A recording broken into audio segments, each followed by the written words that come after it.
शिवाय गुरवे नमः।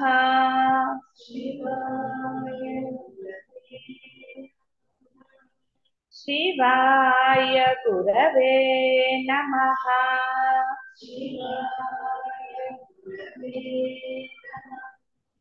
शिवाय गुरवे नमः।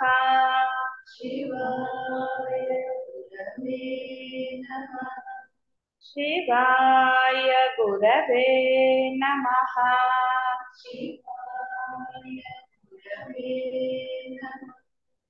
शिवाय गुरवे नमः।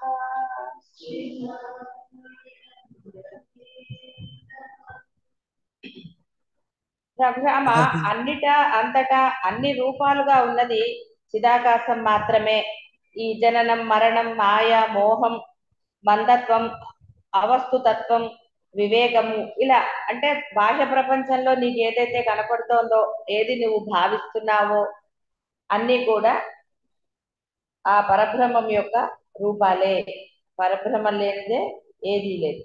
కాబట్టి ఈ విధంగా అంతటా కూడా అంటే వెలుస్తూ ఉన్నది అంటే భాషిస్తూ ఉన్నది కూడా చిదాకాశమే.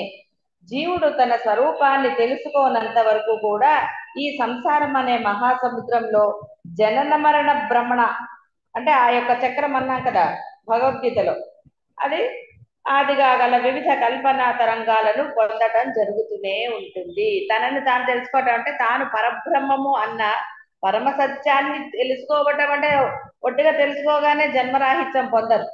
ఆ విధంగా ఉన్నప్పుడు మాత్రమే మీరు అది పొందుతారని చెప్పాడు. సరే, కాబట్టి ఈ మహాసముద్రాన్ని అంటే సాగరాన్ని పొందుతున్న జీవుని అవస్థలకు ముగింపు లేదా అంటే ఎందుకు లేదు? తన స్వరూపాన్ని తాను తెలుసుకుని దానిలాగా అతను ప్రవర్తనే, దానినే ఆత్మజ్ఞానం అంటున్నాం.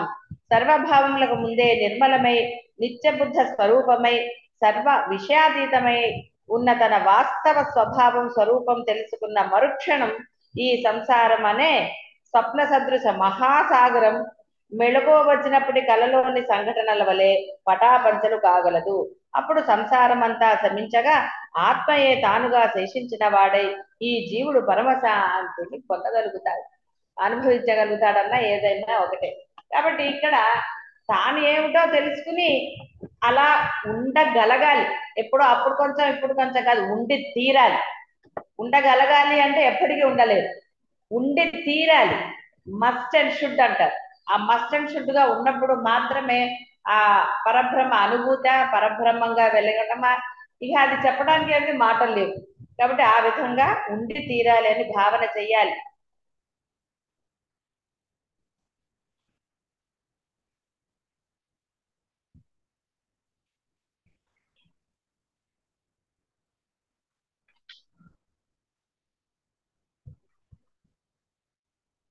కాబట్టి ఇదంతా తత్వ దృష్టికి మాత్రమే ఏదైనా కూడా చూడగలగటం సాధ్యమవుతుంది. మామూలు జీవుడికి ఈ యొక్క అంటే సృష్టి యొక్క అంతం కానీ ఇది కానీ ఏది చూసే శక్తి లేదు. ఎందుకంటే వాడు జీవుడు పరిమితికి లోబడిన వాడు. కానీ ఆత్మ అంటే తత్వం తెలిసిన వాడికి అనంతత్వం కాబట్టి వాడు చూడగలుగుతాడు అన్నాడు.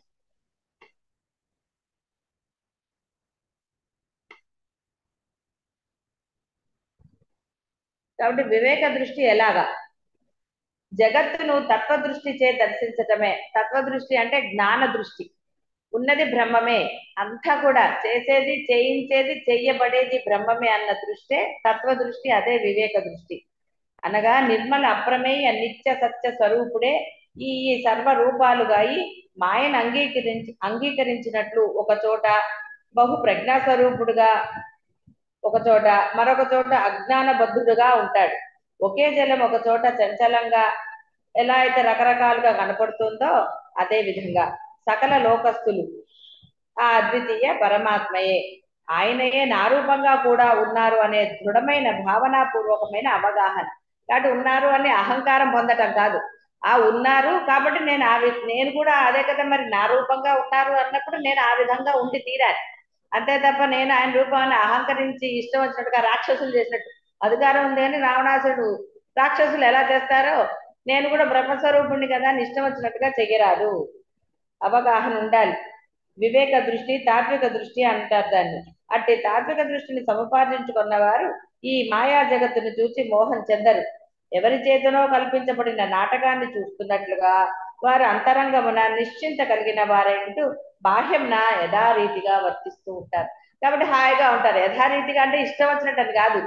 ఏది యథాప్రాప్తం అన్నాడో యథారీతి అంటే అది అంతే తప్ప బాహ్యంలో ఇష్టం వచ్చినట్టుండి లోపల నిశ్చలంగా ఉండగలుగుతారా? లేదు ఉండలేరు. గురుగారు. లోపల బుద్ధి బాలేనప్పుడు బయట ప్రపంచం కూడా అలాగే ఉంటుంది. బయట మామూలుగా అవును. ఉంటే కనీసం లోపలన్నా కాస్త ప్రశాంతత. అంటే రెండు వయసు వస్తాయి. లోపలంటూ వేరే ఉన్నదా? లోపలంటూ ఏమీ లేదు. మనం ఒళ్ళే అంటున్నాం, ఆలోచన లోపల చేస్తున్నాం, బాహ్యంలో ఆచరిస్తున్నాం అంటున్నారు. అసలు లోపల ఏముందని? లోపల ఏమన్నా బాక్స్ దాచుకున్నారు ఆలోచనలు అందులో పెట్టుకుని ఒక్కొక్క చిట్టి తీయడానికి? అలా ఏమీ లేదు. లేదు. లోపల బయట అంటూ లేనే లేదు. మనం బోధ కోసం కొన్ని కల్పించబడ్డాయి. అంటే సులభంగా అర్థం చేసుకుని అవగాహన చేసుకుని ఆచరణ కోసం అలా చెప్పటం జరిగింది. కాబట్టి లోపల ఒకటి బయట ఒకటి లేదు. నీ బుద్ధి అంతా అంటే నీ బుద్ధి సక్రమంగా నువ్వు అంటే ఎటువంటి చెడు ఆలోచన నీకు లేనప్పుడు నీ వ్యవహారం బాగానే ఉంటుంది. లోపల బుద్ధి సరిగ్గా లేదనుకోండి, రకరకాలుగా ఉంటుంది. చెప్పినా వినరు. ఎందుకంటే బుద్ధి వేరేగా ఉంది. బుద్ధి దేహం గురించి ఆలోచిస్తూ ఉంటుంది. అంతంగా కనపడాలని తాపత్రయం. దేనికి అవన్నీ? అంటే మీరు ఎన్నుకున్న మార్గం ఏంటి, చేస్తున్నది ఏంటి?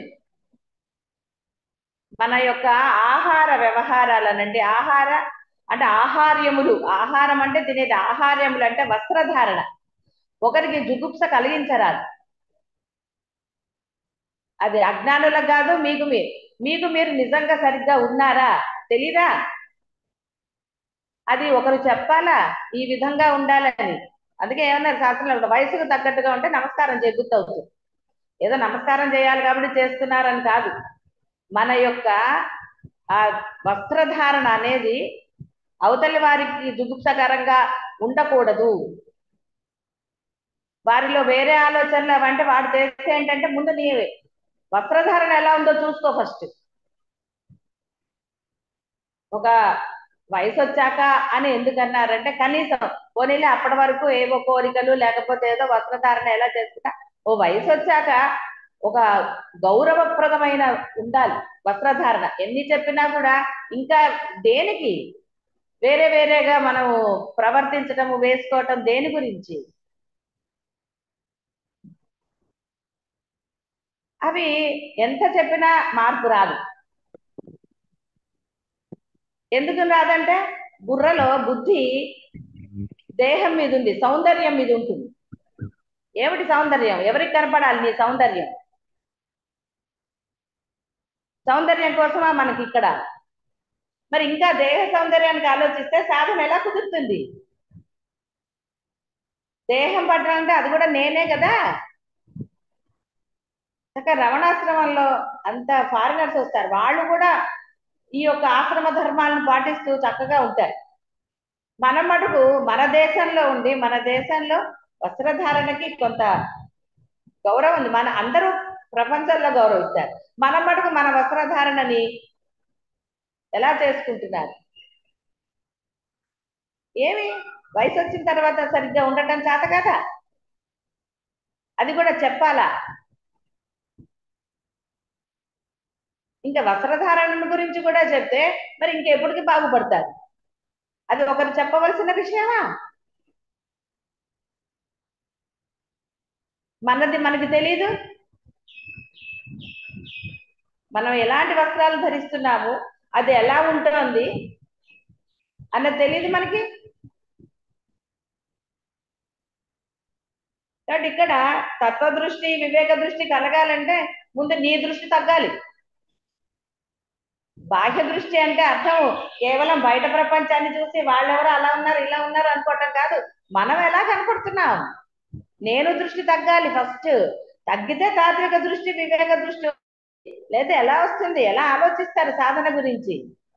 దీని మీదే ధ్యాస ఉంటుంది కదా. దేనికి ఆ ధ్యాస? ఇంకా ఏమిటి సాధించాలి? మార్గం ఏమిటి? అనుసరిస్తున్న మార్గం ఏమిటి? మన వస్త్రధారణలు ఎలా ఉంటున్నాయి?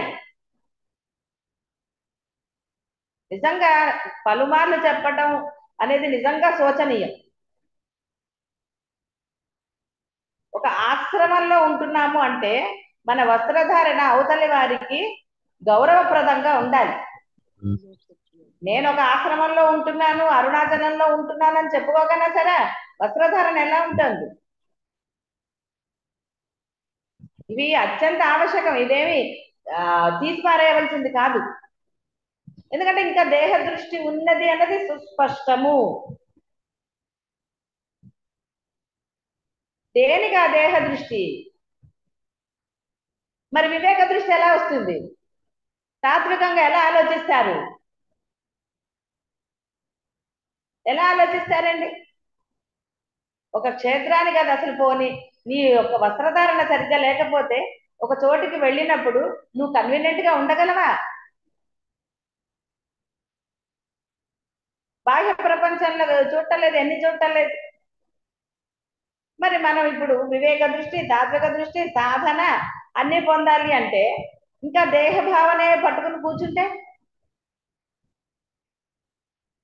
మరి ఆ దేహ భావన నశించాలి కదా. దేహభావన నశించాలంటే దేని ఎందు శ్రద్ధ ఉండకూడదంటే అలానా? అది శ్రద్ధ లేనట్టు అవుతుందా? దృష్టి లేనట్టు అవుతుందా? కాబట్టి వివేక దృష్టి, తాత్విక దృష్టి సముపార్జించుకున్న వారు ఈ మాయా జగత్తుని సులభంగా దాడతారు. ఎప్పుడు వస్తుందో అర్థమైంది కదా. మీరు దేహ భావనతో ఉన్నన్నాళ్ళు రాదు. చెప్పిన తర్వాత కూడా మరలా అదే రిపీట్. ఇంకా అప్పుడు ఏమనాలి? అంటే ఏమీ లేదు, సింపుల్. మీరు ఇక్కడి నుంచి వెళ్ళిపోతారు, అంతకన్నా ఏమీ చెప్పదు. అంటే నేను అనేది ఇక్కడ ఏదో ఇదని కాదు, అర్హత కోల్పోతారు. భగవంతుడు ఒక అర్హత ఇచ్చాడు నీకు. ఈ అర్హతకి నీ యొక్క దృష్టి ఏకదృష్టి ఉండాలి. తాత్వికం మీద ఏకదృష్టి ఉండాలి. వేరే దృష్టిలు ఉన్నప్పుడు ఆయన నీకు ఇచ్చిన అర్హతను ఆయన వెనక్కి తీసుకోగలుగుతాడు. ఆసక్తి ఇది కూడా చాలా సార్లు చెప్పానండి మీ అందరికి. కానీ ఎక్కడ బుర్రలో అది రిజిస్టర్ అవ్వదు. ఎందుకంటే దేహ భావన అంత ప్రగాఢంగా ఉంది. ఆ ప్రగాఢంగా ఉన్నప్పుడు బూడిదలో పోసిన పన్నీరే కదా, వేస్టే కదా, అలా జరుగుతుంది. కాబట్టి క్రమమైన అభ్యాసం చేత మాత్రమే ఇదంతా ఆత్మ యొక్క విలాసమే అని గ్రహించబడతారు. అభ్యాసం ఏది? అభ్యాసం ఉంటే గ్రహించబడతారు. ఎంతసేపు అభ్యాసం ఏమీ లేదు.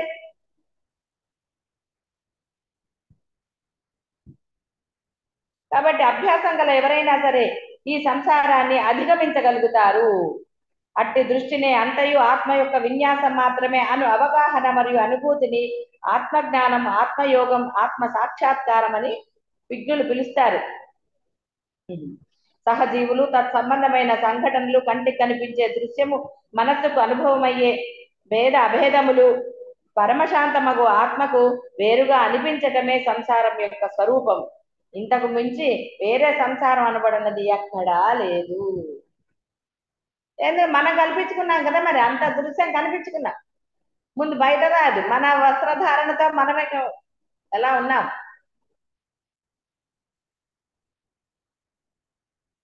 మరి అది అనుసరణీయమా? ఎందుకు అలా చేస్తున్నారు?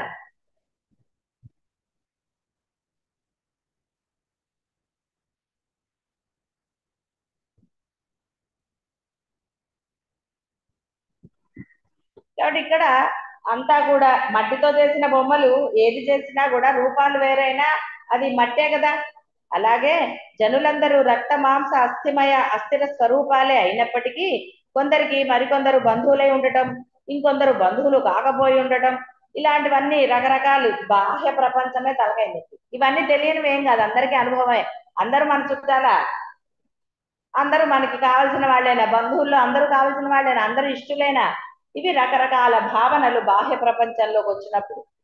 కాబట్టి ముందర ఈ నేను భావన స్థిరంగా ఉంటే, అంటే నేను భావన ఆత్మని, స్థిరంగా ఉండేది నేను భావన అనే ఆత్మ. అంతే తప్ప నేను భావన అంటే నేను ఫలానా అన్న ఐడెంటిఫికేషన్ కాదు, పేరు ఊర్లు చెప్పుకోవటం కాదు. కాబట్టి ఎప్పుడైతే నేను పరబ్రహ్మమును ఉన్న భావన స్థిరంగా ఉన్నప్పుడు ఈ నేను ఏదైతే వ్యవహారం దేహం గురించి అనండి, బాహ్యం గురించి అనండి, ముందు నేనుతోటే బాహ్యం మొదలైంది. కాబట్టి ఆ బాహ్యము అంతరించి అంటే ఇంకా మరలా సహజంగా నశిస్తుంది లేవకుండా. మరలా దేహ భావన, ఇంకో భావన, వేరే భావన రాదు బుద్ధికి. ఎందుకంటే బుద్ధి అనేది లేకుండా పోయింది. మనకి వశిష్ఠుల వారు మొదట్లోనే చెప్పారు కదా, బుద్ధి లేని వాడికే తొందరగా జ్ఞానం సిద్ధిస్తుందని. బుద్ధి ఉన్నవాడికి ఎప్పుడులా, అందుకని ఆలోచన లేని వాడికి స్ఫురణ వస్తుంది. ఆలోచించే వాడికి స్ఫురణ ఏమొస్తుంది? ఎందుకంటే వీడు ముందే ఆలోచించేశాడు, ఇది ఇలా చేయాలి, ఇలా చేయకూడదు, ఇలాంటివన్నీ తనకి బుద్ధి ఉందని ఆలోచించాడు. ఆలోచించిన వాడికి పరబ్రహ్మ స్ఫురణ రాదు. ఆన్ ది స్పాట్ అంటారు. అక్కడ అప్పుడు ఎందుకు అలా అనిపించి వెంటనే చేశానండి, అనిపించి చేశారు, అనుకుని చేయలేదు. దానికి మాట కూడా తేడా ఉంటుంది. అనిపించి చేయటం వేరు, అనుకుని చేయటం వేరు. అనుకుంటే ముందర డిస్కషన్లు, ఆర్గ్యుమెంట్లు, సెల్ఫ్ కావచ్చు, పక్క వాళ్ళతో అవ్వచ్చు, ఇవన్నీ జరుగుతాయి. అనిపించి వెంటనే జరగటం అంటే నీకు అనిపించటము జరగటము ఒకేసారి, అది స్ఫురణ, అది బ్రహ్మం. బ్రహ్మం గురించి చెప్పింది అదే కదా, ఆయన అనుకుంటాడు చేసేస్తాడు. అంతేగాని అనుకోవటం ఒకటి, జరగటం ఇంకొకసారి జరగలేదు. ఏకకాలంలో జరగటమే బ్రహ్మం. కాబట్టి ఆ ఏకకాలంలో మీరు చేయగలిగితే అది బ్రహ్మ లక్షణం. అంతేగాని ముందర ఏమిటి అనేది కాదు. ఏదో ఇప్పుడు ప్రయాణం గురించి అనుకోండి, ఎప్పుడు వెళ్తున్నారని అడగటంలో దోషం ఏమీ లేదు. అదేం ప్లానింగ్, ఒక ఐడియా ఉంది కదా, వస్తున్నప్పుడే మీరు రిటర్న్ గురించి ఆలోచిస్తారు. ఎప్పుడైతే మీరు రావటం నా వంతండి, తర్వాత ఆయన ఎప్పుడు పంపిస్తే అన్నారు అనుకోండి, అది బ్రహ్మ లక్షణం. రావటమే ఒక నెల కొంచెం అటు ఇటుగా అన్న స్థిర నిర్ణయం ఇక్కడ ఉన్నాక ఆయన ఎందుకు కల్పించుకుంటాడు మీ విషయంలో? ఎందుకంటే మీరు భావం పెట్టేసుకున్నారు, స్థిరంగా మీలో భావన ఉంది. కాదండి పక్క వాళ్ళు అవన్నీ కథలు చెప్పద్దు. వాళ్ళు అనుకుంటే అనుకున్నారు, వాళ్ళు మార్గంలో లేరు. మార్గంలో ఉన్న మీరు ఎందుకు అనుకోవటం? అనుకోకూడదు. వెళ్ళటం అయితే వెళుతున్నాను, ఆయన తీసుకెళ్తున్నాడు, తర్వాత సంగతి తర్వాత అండి. ఓకే, ఏదో పని ఉంది అందుకని అప్పుడు ఫలానా రోజు నేను చెప్పట్లేదు, ఏమన్నా రహస్యమా? ఏముంది అందులో రహస్య? పని ఉంది, వెళ్ళాలి, వెళ్తాము, ఫలానా రోజు అందుకని వెళ్తున్నాం. స్పష్టత ఇక్కడ అర్థం కావాల్సింది ఏంటి? స్పష్టత. కాబట్టి ఎప్పుడు వెళ్ళా, ఇప్పుడు పనేమీ లేదు, ఎన్ని రోజులైనా ఉండొచ్చు అనుకోండి. అలాంటప్పుడు మనం ఎందుకు ఫిక్స్ అవ్వాలి? గురువుగారు ఎన్ని రోజులు ఉంటే అన్ని రోజులే ఉంటామంటే గురువుగారు ఇక్కడ లేరని మీ భావమా? కదా, గురువుగారు ఎప్పుడుంటే అప్పుడే ఉంటాం. ఈ భావనలు అంత సరైనవి కాదు. గురువు గారు ఉన్నప్పుడు వెళదాము అనుకునేది సద్భావన. గురువు గారు ఉన్నప్పుడు మాత్రమే వెళదాము అన్నది సద్భావన ఎలా అవుతుంది? గురువు గారు లేకపోతే ఇక్కడ ఇల్లు లేదా, లేకపోతే ఇక్కడ ఆనందం లేదా? ఉంది కదా. ఎందుకంటే రమణ మహర్షి ఈ స్థానం మనకి ఇచ్చాడు, మీ అందరికేమో సాధన కోసం ఇచ్చాడు కదా. మీ సాధన కోసం నన్ను రమ్మన్నాడు. కాబట్టి ఇక్కడ భావన ఉండకూడదు. ఎప్పుడైతే అప్పుడు ఏది జరిగితే అది జరుగుతుంది. ముందు నిర్ణయించుకున్నాం అనుకోండి, ఇంకా దాని మీదే ఉంటుంది. అప్పుడు సాక్షిగా ఉన్నాడన్నా ఆయన సాక్షిగానే ఉంటాడు. ఆయన వదిలేసామనుకోండి, ఆయన కంటే బ్రహ్మవన్న ఉద్దేశం, పోని గురువు కన్నా. కానీ మన నిర్ణయాల్లో మార్పులు ఎలా వచ్చాయి?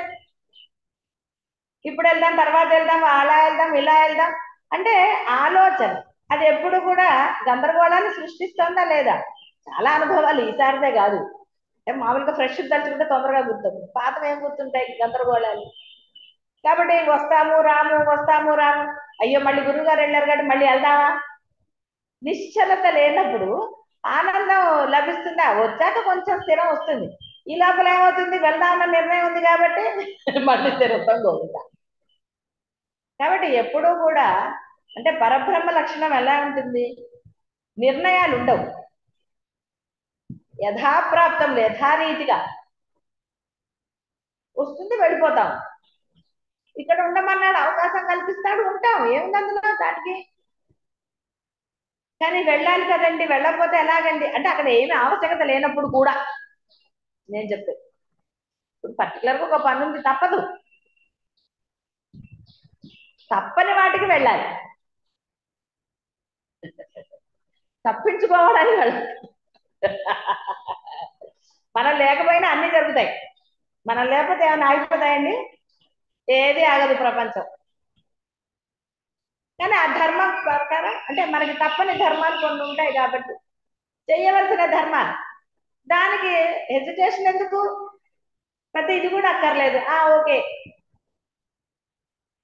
టికెట్ కొంటా అన్నారా, కొనండి, ఏముంది అక్కడ. టికెట్ కొన్నంత మాత్రాన వెళతామో వెళ్ళమో తెలియదు కదా. జరిగితే జరుగుతుంది, లేకపోతే లేదు. ఒకటి అనుకున్నారు, కొన్నారు, సరే. ఆ రోజు ఏం జరుగుతుందో, ఏం జరిగినా మనకి ఆనందమే. కాబట్టి ఎప్పుడైనా సరే నిర్ణయం తీసుకునేది జీవుడు, ఆలోచించేది జీవుడు. స్ఫురణ మాత్రాన అంటే యథాప్రాప్తములు చేసేది బ్రహ్మం. కాబట్టి బ్రహ్మం ఏమో ఎక్కడో లేడు కదా. కాబట్టి బ్రహ్మం అంటే మీరే కాబట్టి మరి మీరు ఎలా ఉంటున్నారు? కాబట్టి ఈ వివేక దృష్టి, తాత్విక దృష్టి రావాలి అంటే నేను నుంచే ప్రారంభం కావాలి. మరి నేనులో మొదట వస్త్రధారణ, తర్వాత బుద్ధి. అంటే మొదటే బుద్ధి లేండి, బుద్ధి సరిగ్గా ఉంటే వస్త్రధారణ సరిగ్గానే ఉంటుంది. ఆ తర్వాతది ఈ వ్యవహారాల పట్ల. కాబట్టి ఎందుకు మనకి ఆలోచన అక్కర్లా. వచ్చే ఆలోచన, వెళ్ళే ఆలోచన ఏది అక్కర్లేదు. ఆయన ఎక్కడ ఉండమంటే అక్కడ ఉంటానండి, ఎక్కడైనా నా సాధన నాదే. నాలుగు గోడలతో మనకేం పని? మనస్సు అనేది అంటే సాధన చేయబడేది దేనితో? కాబట్టి సాధన చేయబడేది నా దగ్గరే ఉంటుంది, నేను ఎక్కడ ఉంటే అక్కడ ఉంటుంది. కాబట్టి నాకు నాలుగు గోడలతో ఏమిటి సంబంధం? ఏమీ లేదు. కాబట్టి ఆయన ఇష్టం అండి, బ్రహ్మ ఇష్టం లేదా గురువు ఇష్టం, వాళ్ళు ఎలా చేస్తే అలాగా. కానీ ఎప్పుడైతే నిర్ణయం నువ్వు తీసుకుంటావో ఆయన సాక్షి. కృష్ణ పరమాత్మ కూడా చెప్పింది అదే కదా, నువ్వు నిర్ణయాలు తీసుకుంటే నేను సాక్షిగా ఉంటాను అన్నాడు. లేకపోతే నేను ఐ విల్ డూ అన్నాడు. ఆయన ఆయన డూస్ లో ఎప్పుడు కూడా బ్రహ్మాండమే ఉంటుంది. కానీ ఏమన్నా ఎందుకు ఇలా జరిగిందిరా బాబు అంటారా? ఎక్కడ అనడానికే చాయిస్ ఇవ్వడు ఆయన. అది కాబట్టి ఇక్కడ ఈ జగత్తు లేకపోయినా ఉన్నట్లే కనిపించడం జరుగుతున్నదని చెప్పడానికి అనేక దృష్టాంతాలు. సరే, మీకు బోధ జరిగింది కాబట్టి పెద్ద అక్కర్లే కదా. రాముల వారికి ఇప్పుడే బోధ జరుగుతుంది కాబట్టి ఆయన రకరకాలుగా చెప్పవలసి వస్తుంది. బోధలో రకరకాలు చెప్పవచ్చు, లేకపోతే చెప్పవలసిన అవసరం ఉందా? ఏమీ లేదు. ఆయన కూడా ఇంతవరకు చేశాక ఇక దాల్లే పో అంటారు.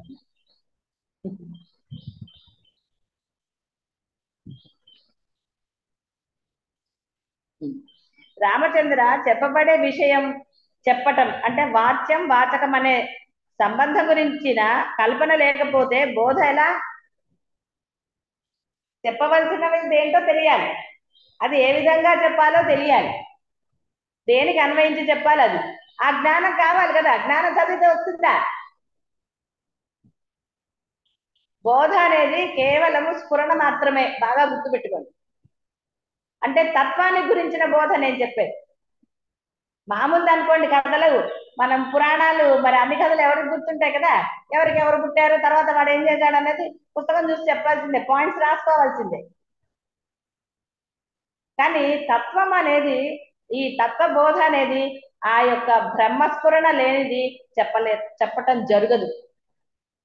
అనుభవంతో మాత్రమే చెప్పగలిగేది తత్వబోధ. అనుభవం లేని వాడు చెప్పగలుగుతారా? ఇప్పుడు మీరు బోధ బోల్డ్ విన్నారు, మీరు ఎక్స్ప్లెయిన్ చేయగలరా? ఎక్కడికో అక్కర్లే, వేరే వాళ్ళ గురించి ఎందుకు, మీరే. ఆ ధైర్యం ఉందా? నేను చెప్పగలుగుతానండి సూక్ష్మం అని కదా, ఎక్కడికో వెళ్ళక్కర్లేదు. ఒకవేళ మీరే చెప్పగలిగితే గురువు గారు మీరు చెప్తే బాగుంటుంది అంటారా? నేను చెప్తాను గురువు గారు అంటే నష్టమే లేదు, చెప్పచ్చు. మీరు చెప్పగలిగిన స్టామినా, జ్ఞానం మీకు వచ్చింది అనుకోండి, యూఆర్ వెల్కమ్, చెప్పచ్చు. కానీ ఎందుకు చెప్పలేకపోతున్నారు? స్థిరత్వం లేదు. అంటే బ్రహ్మముగా ఇంకా అవల, పూర్తి బ్రహ్మం అవలే కదా, వాచా బ్రహ్మం కదా ఇప్పుడు. చదివే బ్రహ్మము కేవలం అద్భుతాల ఒట్టిగా ఏదో కబుర్లు చెప్పుకునే బ్రహ్మాలే. కాబట్టి ఎప్పుడు ఆ స్థిరత్వం వచ్చినప్పుడు కదా ధైర్యం వస్తుంది. ధైర్యం మీకు రావక్కర్లా, ఆయన ఇస్తాడు. నాకు మటుకు చెప్పడం వచ్చా? నాకు తెలుసా చెప్పడం వస్తుందని. ఆవిడని ఎవరో పంపించింది కదా ఫస్ట్. మీరు చెప్పాలంటే మీరు చెప్పాలంటే అని ఆవిడ అంత అనకపోతే నేను స్టార్ట్ చేసేదాన్ని కాదు కదా. అమ్మవారు ఏదో అలా ఏంటంటే ముందుకు తోస్తుంది ఆవిడ. ఎందుకంటే మనలో నీ ప్రజ్ఞ ఆవిడకి తెలుసు కానీ మనకి తెలియదు కదా. అంటే నేను అప్పుడు అమ్మను ఉపాసించా కాబట్టి అమ్మ గురించి అన్నాను. అమ్మకి బ్రహ్మానికి నాకు తేడా లేదు.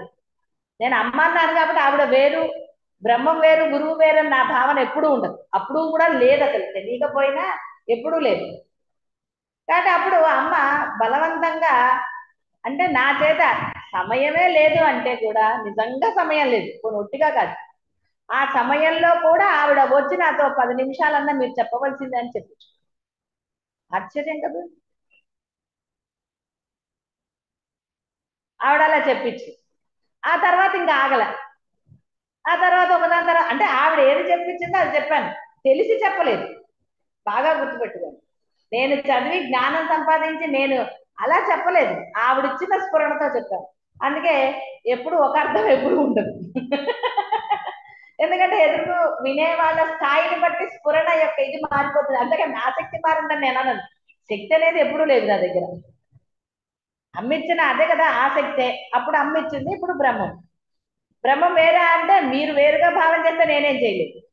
నాకు ఆ భావన ఏం లేదు, బోధపూర్వకం చెప్పాలి కదా. నాలో ఉన్న శక్తి కూడా బ్రహ్మశక్తి, మీలో ఉన్నది అదే శక్తి, నాది అదే శక్తి. స్థాయిని బట్టి తేడా జరిగింది అంతే కదా. స్థాయిని బట్టి ఒకళ్ళని గురువు అన్నారు, అంతకన్నా వేరేది ఏమీ లేదు. అందరూ సమానమే. ఎక్కడ సమానం? గురువుతో శిష్యుడు ఎప్పుడూ సమానం, ఎందులోనూ కాదు. చూసే వాళ్ళకి మామూలు మనిషే, మనలాంటి మనిషే, మనలాగే ఆలోచిస్తాడు, తింటాడు, అది ఇదని వాళ్ళు అనుకుంటారు. అనుకోని కాక వాళ్ళతో అలాంటి సంభాషణలే ఉంటాయి కాబట్టి వాళ్ళు అనుకోవడంలో దోషం ఏముంది. కానీ శిష్యుడు అలా భావించడానికి వీల్లేదు. ఎందుకంటే బోధ జరిగింది, శిష్యుడికి తేడా తెలిసింది. స్ఫురణ అనేది నాకు ఉందా లేదా అనేది తెలియాలి మీకు. ఎప్పుడు ఉంటుంది ఆ స్ఫురణ అనేది? ఆ శక్తి ఎప్పుడు వస్తుంది? మీరు ఆలోచించడం మానేస్తే వస్తుంది, నిర్ణయాలు తీసుకోకపోతే వస్తుంది, నేనుతో వ్యవహారం చేయకపోతే వస్తుంది. యథారీతి యథాప్రాప్తంలోనే ఆచరించని చెప్పాడు కదా. కాబట్టి యథారీతి, ఆ యథారీతి యథాప్రాప్తంలోనే ధర్మం ఉంటుంది. అయిపోయింది కదా అది.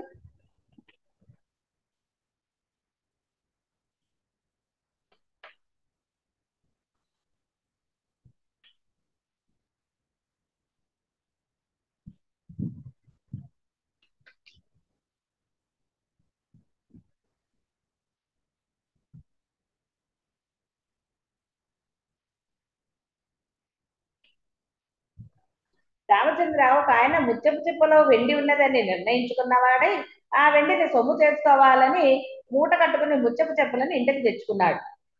వెండి గురించి తెలిసిన వాడు ముత్యపు చిప్పలో వెండి ఉండగలదని భ్రమించడు కదా. అంటే బాహ్యంలో కూడా కొంత జ్ఞానం ఉన్నవాడు వాటిని చూసి సంతోషిస్తాడా? ఎండమావిని చూసి ఎవడన్నా ఆహా నీళ్లునే పట్టుకుపోదాం అనుకుంటాడా? అదే విధంగా జ్ఞానికి జగత్తు నిర్విషయంగాను నిరాకారంగాను అనుభవం అవుతుంది. అందుకని ఆయనకి ఎప్పుడు ఏం పెద్ద ప్రాబ్లం ఉండదు. నేను లేని వాడికి దేంతో ప్రాబ్లం అండి? నేను ఉన్నవాడికే ప్రాబ్లం. వాడే నిర్ణయాలు తీసుకోవాలి, ఆలోచించాలి. అది ఏమంటే మరి మీరు కూడా మాతో ఏదో అది ఇది అని అంటారంట. మరి ఏం చేస్తాం? మరి మీతో మాట్లాడినప్పుడు మీలాగా కొంచెం చెప్తే కదా మీరు కొంచెం సంతోషించి ఆగుతారు. నిషాంత్ గారు అంతా మించే అంతా బ్రహ్మాన్ని నేనంటే పారిపోరు. అర్థం కాదు కదా. అప్పుడు మీకు అయ్యి బాబాయ్ ఏమిటి అంతా బ్రహ్మ అంటున్నాను నిషానికి ఒకసారి, ఇప్పుడు ఏమిటి పరిస్థితి మనకి అంటారు. అందుకని మీలో ఆ పరివర్తన బాగా జరిగే వరకు గురువు కొన్ని విషయాలు మీతో మాట్లాడుతుంటాడు, అనవసరమైన విషయాలు, అవి బాహ్య విషయాలు, నేను చెప్పేది అనవసర విషయాలు ఏదో చెప్తూ ఉంటాడు. వాటి మీద గురువుకి శ్రద్ధ ఉందనా? మీకు శ్రద్ధ ఉందండి. లేదా అవన్నీ చెప్పడం ఎందుకండి? హాయిగా మౌనంగా ఉంటే ఎంత హాయి చెప్పండి. ఎనర్జీ ఉంటుంది కదా. మాట్లాడితే ఏం ఎనర్జీ ఉంటుంది? మళ్ళీ 4 సార్లు తినాల్సి వస్తుంది. ఏది లేదనుకోండి, హాయిగా తినకుండా ఉండొచ్చు. ఎంత హాయ్ అండి, తింటాం చిరాకు కాదు. తిని తిని తిని సంవత్సరాల నుంచి తింటూనే ఉన్నాం, మిమ్మల్ని తినద్దు అనట్లేదు. తినండి, ఏమీ పర్వాలేదు. కానీ ఎంత తినాలి అంటే నిద్ర వచ్చేంత తినకండి, మితముగా తినాలి. రామచంద్ర చిత్శక్తి ప్రేరణ స్వరూపిణి అయి ఈ సర్వజీవుల యందు ప్రకాశిస్తోంది. ఆ చిత్ శక్తియే ఈ జీవుల కర్మ వాసనానుసారం దేనిని గురించి ఎట్లు ప్రేరణ చేయుచున్నదో అది అట్లు సత్యంగానో అసత్యంగానో పొందబడుచున్నది. అద్దంలో ప్రతిబింబం, ఆ ప్రతిబింబ వస్తువుల కదలికలు వాస్తవం కాకపోయినా వాస్తవంగానే అనిపిస్తాయి కదా. పూర్వ వాసనల కారణంగా చైతన్యం విషయములందు దృశ్యములందు సత్య స్వరూపంగా ప్రతిబింబించి సత్యముగానే అనుభవ ప్రాప్తి పొందుతున్నారు. నేనే ఇంకా దీని గురించి మళ్ళీ సత్యం అసత్యం అంటే మీరు ఎక్కడికో వెళ్ళక్కర్లా. మీకు సత్యంగా ఇంకా ఏమన్నా కనపడుతున్నాయి, మీకు భ్రాంతి ఉంది అని అంటే అది నేనే, అజ్ఞానమే, వేరేది ఏమీ కాదు. నిజమైన అసలైన సత్యాన్ని మీరు సత్యంగా ఎప్పుడు చూడగలుగుతారు? అసత్యంలో అంటే చీకటిలోంచి బయటకు వస్తే కదండి కనపడతాయి ఏవైనా. కాబట్టి సత్యంగానే ఉంటాయి అవన్నీ కూడా. వాసనాయుతులైన జీవుల అనుభవం వలన చేత ఈ జగత్ అనుభవాలు సత్యంగా పొందబడుచున్నాయి. యథార్థానికి జీవులంతా చిద్రూపులే కదా. చిద్రూపంలో అచిద్రూపం ఎలా ఉంటుంది అసలు? లేనే లేదు. కానీ నేను అన్న భావన దృఢంగా ఉండటం వల్ల నానా విన్యాసాలు. అయితే వాసన ప్రభావం అని వాసన ఎక్కడి నుంచి వచ్చింది? నీలోంచే వచ్చింది వాసన. ఇది వాసన ప్రభావం అంటే నాదేమీ లేదు అంటే కుదురుతుందా? ఎట్టి పరిస్థితుల్లో కుదరదు. ఎందుకంటే వాసన వచ్చింది నీ దగ్గర నుంచి. అవి నీవే. నీ ఆచరణ అంటే అర్థం ఏంటంటే మీ ఆలోచన మీ బుద్ధి ఇదే కదా. మీ ఆచరణ ఎలా ఉంది అంటే అర్థం ఏంటి? మీ మాట ఎలా ఉందంటే మీదే కదా. మీరేమంటున్నారు? పక్కవాడి మూలంగా అరవాల్సి వచ్చింది, పక్కవాడి మూలంగా ఇది చేయాల్సి వచ్చింది, ఈ వీళ్ళ మూలంగా అలా వచ్చింది అని అంటున్నారు. నిజంగా వాడి మూలంగా వచ్చిందా? ఆలోచిస్తే వాళ్ళ మూలంగానా? నువ్వు వాళ్ళ మూలంగా అన్న వాళ్ళది నువ్వు ఎలా గ్రహించావో దాని ప్రకారంగా నువ్వు బిహేవ్ చేస్తున్నావు. అలాంటప్పుడు గురువు ఎన్ని రకాలుగా ఉండాలి కదండి మీ అందరితోటి. మీ భావాలకు అనుగుణంగా ఉండాలంటే అలా ఉన్నారా? గురువు అంటే గురువు దగ్గర నుంచి ఏం నేర్చుకుంటున్నారు మరి మీరు? గురువును మెచ్చుకోవడం పెద్ద విషయం ఏంటంటే గురువును మెచ్చుకోవడం ఎందుకు అసలు? ఎలా ఉండగలుగుతున్నారండి అంటే ఉండటం అసాధ్యం కాదు కాబట్టి ఉండగలుగుతున్నాడు ఆయన. మీరు అసాధ్యం అంటలేదు, మీరు ఆ నేను వదలట్లేదు కాబట్టి మీరు ఉండలేకపోతున్నారు. సింపులే, అక్కడ ఏం పెద్దది లేదు. బుద్ధిని మార్చుకోవటం లేదు. బుద్ధి మారితే అన్ని మారుతాయి. కాబట్టి ఇక్కడ బుద్ధి అంటే మనస్సు అనాలి. మనస్సు అంటే మళ్ళీ నేనే కదా. కాబట్టి ప్రతిసారి నేను అంటాం ఎందుకులే, అర్థం కావట్లేదు కదా అని బుద్ధి అన్నాను, అంతకన్నా ఏం లేదు. బుద్ధి అన్నా మనస్సు అన్నా నేను అన్నా మీరే. అంటే మీ యొక్క ప్రవర్తనే. మీరు అది కష్టసాధ్యం అన్నారు, లేకపోతే అది వదలలేదా, ఏదో మీ భావాలు, ఎవరి సమర్థింపులు, ఎవరి సమాధానాలు వాళ్ళవే. కాబట్టి అవి మారనంత వరకు మీరు ఉండలేరు. అవి లేవు కాబట్టి గురువు ఎలా అయినా ఉండగలుగుతాడు, ఏ పరిస్థితుల్లో అయినా ఉండగలుగుతాడు, అందరితోటి రకరకాలుగా కూడా ప్రవర్తించగలుగుతాడు. ఎందుకంటే అన్ని నాటకాలనే తెలుసు, అన్ని అసత్యాలే. బ్రహ్మస్వరూపం కానిదేమిటి? కానీ శిష్యుడిగా వచ్చాడు కాబట్టి ఆ శిష్యుడికి బుద్ధి చెప్పాలి కాబట్టి ఒక్కొక్కసారి కఠినంగా ఉంటుంది, తప్పదది మరి. ఎందుకంటే ఈ అంటే బోధన కూడా స్ఫురణే. ఇలా చెయ్యాలని నేను పుస్తకం ఏమన్నా చదువుకుని వచ్చానా? భావాలతో వచ్చామా? ఇలా తిట్టాలి ఇవాళ అని నేనేం చేస్తాను? ఇక్కడ వివేక దృష్టి, తత్వ దృష్టి వచ్చింది. నేనేం అనుకుని రాను. ఇక్కడ ఏమొస్తుందో నాకు మటుకేం తెలుసు. దానికి అక్కడ ఇవి అవుతాయి. పరమాత్మ సంకల్పం అది. ఎందుకంటే పరబ్రహ్మానికి తెలియందే అన్నదా. అందుకే మార్గంలో ఉన్నారు కాబట్టి మొట్టికాయలు వేస్తూ ఉంటాడు. మొట్టికాయలు వేస్తే కదండి కథ చెప్పిన వాడిని పేరు రీల్స్ లో అయితే మొట్టికాయలు వేస్తారు. అలా లేదనుకోండి, అలా లేదు. ఇక్కడికి వచ్చారంటే అర్థం మొగుడు మొట్టికాయలు వేయలేదు అంటే వేసిన వాళ్ళు కూడా వచ్చారులేండి కొంతమంది, నాకు తెలుసు కదా. సరే పోనీండి, అదంతా జరిగిపోయింది. ఇప్పుడు దాంతో మనకి బాధ ఏమిటి? ఎంత రాక్షసంగా ప్రవర్తించాము, ఎలా ఉన్నాము, ఇలాంటివన్నీ ఇప్పుడు చర్చకి అనవసరమైన విషయాలు. ఇప్పుడు ఒక మార్గంలోకి వచ్చారు, మార్గంలో ప్రయాణిస్తున్నారు, కొంత సాధన చేస్తున్నారు. కాబట్టి ఇప్పుడు ఉండకూడని లక్షణాలు తెలుసుకోవాలి. అప్పుడెప్పుడో ఉన్న లక్షణాల గురించి ఇప్పుడు బాధపడి ప్రయోజనం లేదు. గతం కదా అయిపోయింది.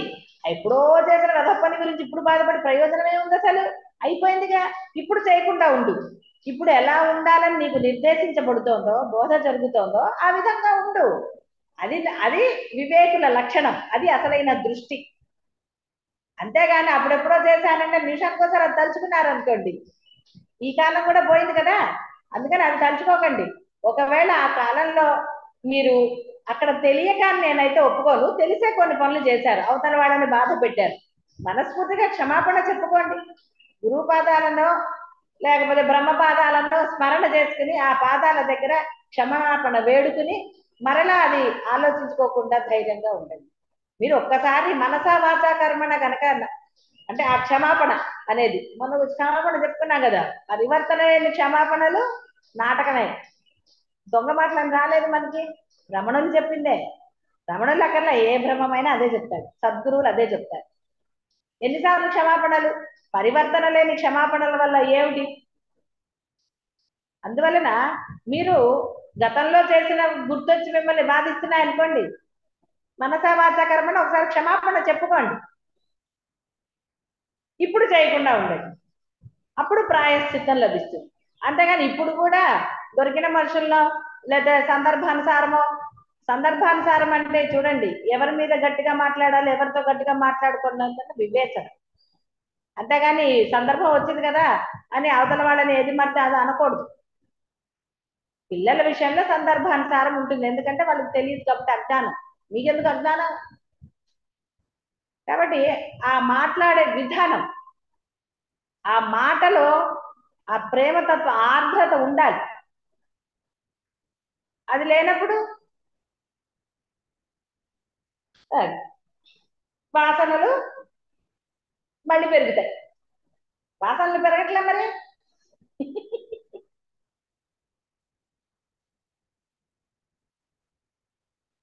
కాబట్టి అట్టి వాసనలు దృఢమైన నిర్మల చిత్త ధ్యానం, ధాన్యం అని రాశారు ఇక్కడ తప్పుబడి, చిత్త ధ్యానం చేత మాత్రమే క్షయిస్తాయి. నిర్మల అన్నాడు, గుర్తుపెట్టుకోండి. నేను భావనతో చేసిన అన్నాళ్ళు అంటే బుద్ధి మారనన్నాళ్ళు మీ ధ్యానం అంటే మీ సాధన ఎప్పటికీ పూర్తదు. ఎందుకంటే లోపల కొన్ని నిక్షిప్తమై ఉన్నాయి,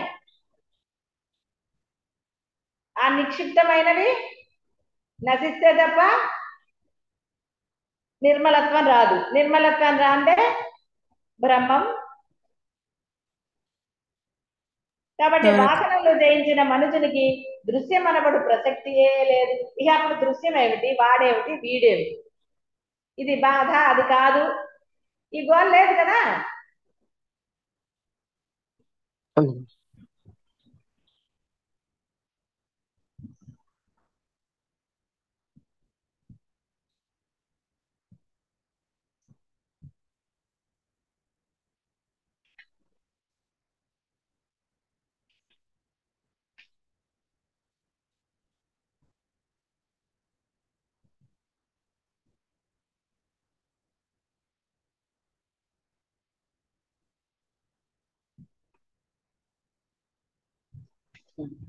రామచంద్ర, ఈ భూత వర్తమాన భవిష్యత్తులలోని పదార్థ సమూహాలు, స్వప్నంలోని సంకల్ప రాజ్యంలోని నగరాలు మొదలైనవన్నీ కూడా ఆయా దశలందు సత్యమే అని అనిపిస్తాయి. ఎందుకంటే అలా కాకపోతే ఆత్మతత్వమే సర్వరూపం, ఇదంతా ఆత్మయ్య అనే వేదవాక్యం ఎలా కుదురుతుంది అప్పుడు కదా. అంటే వాడు అజ్ఞానంలో ఉన్నవాడికే వేదవాక్యాలు చెప్తారు, అజ్ఞానం లేని వాడికి ఏం చెప్తారు? ఉన్నది బ్రహ్మమే అన్నవాడికి బోధ ఎందుకు? అంటే బ్రహ్మస్వరూపమైన వాళ్ళకి మళ్ళీ బోధ అవసరమా? లేదు గురుగారు.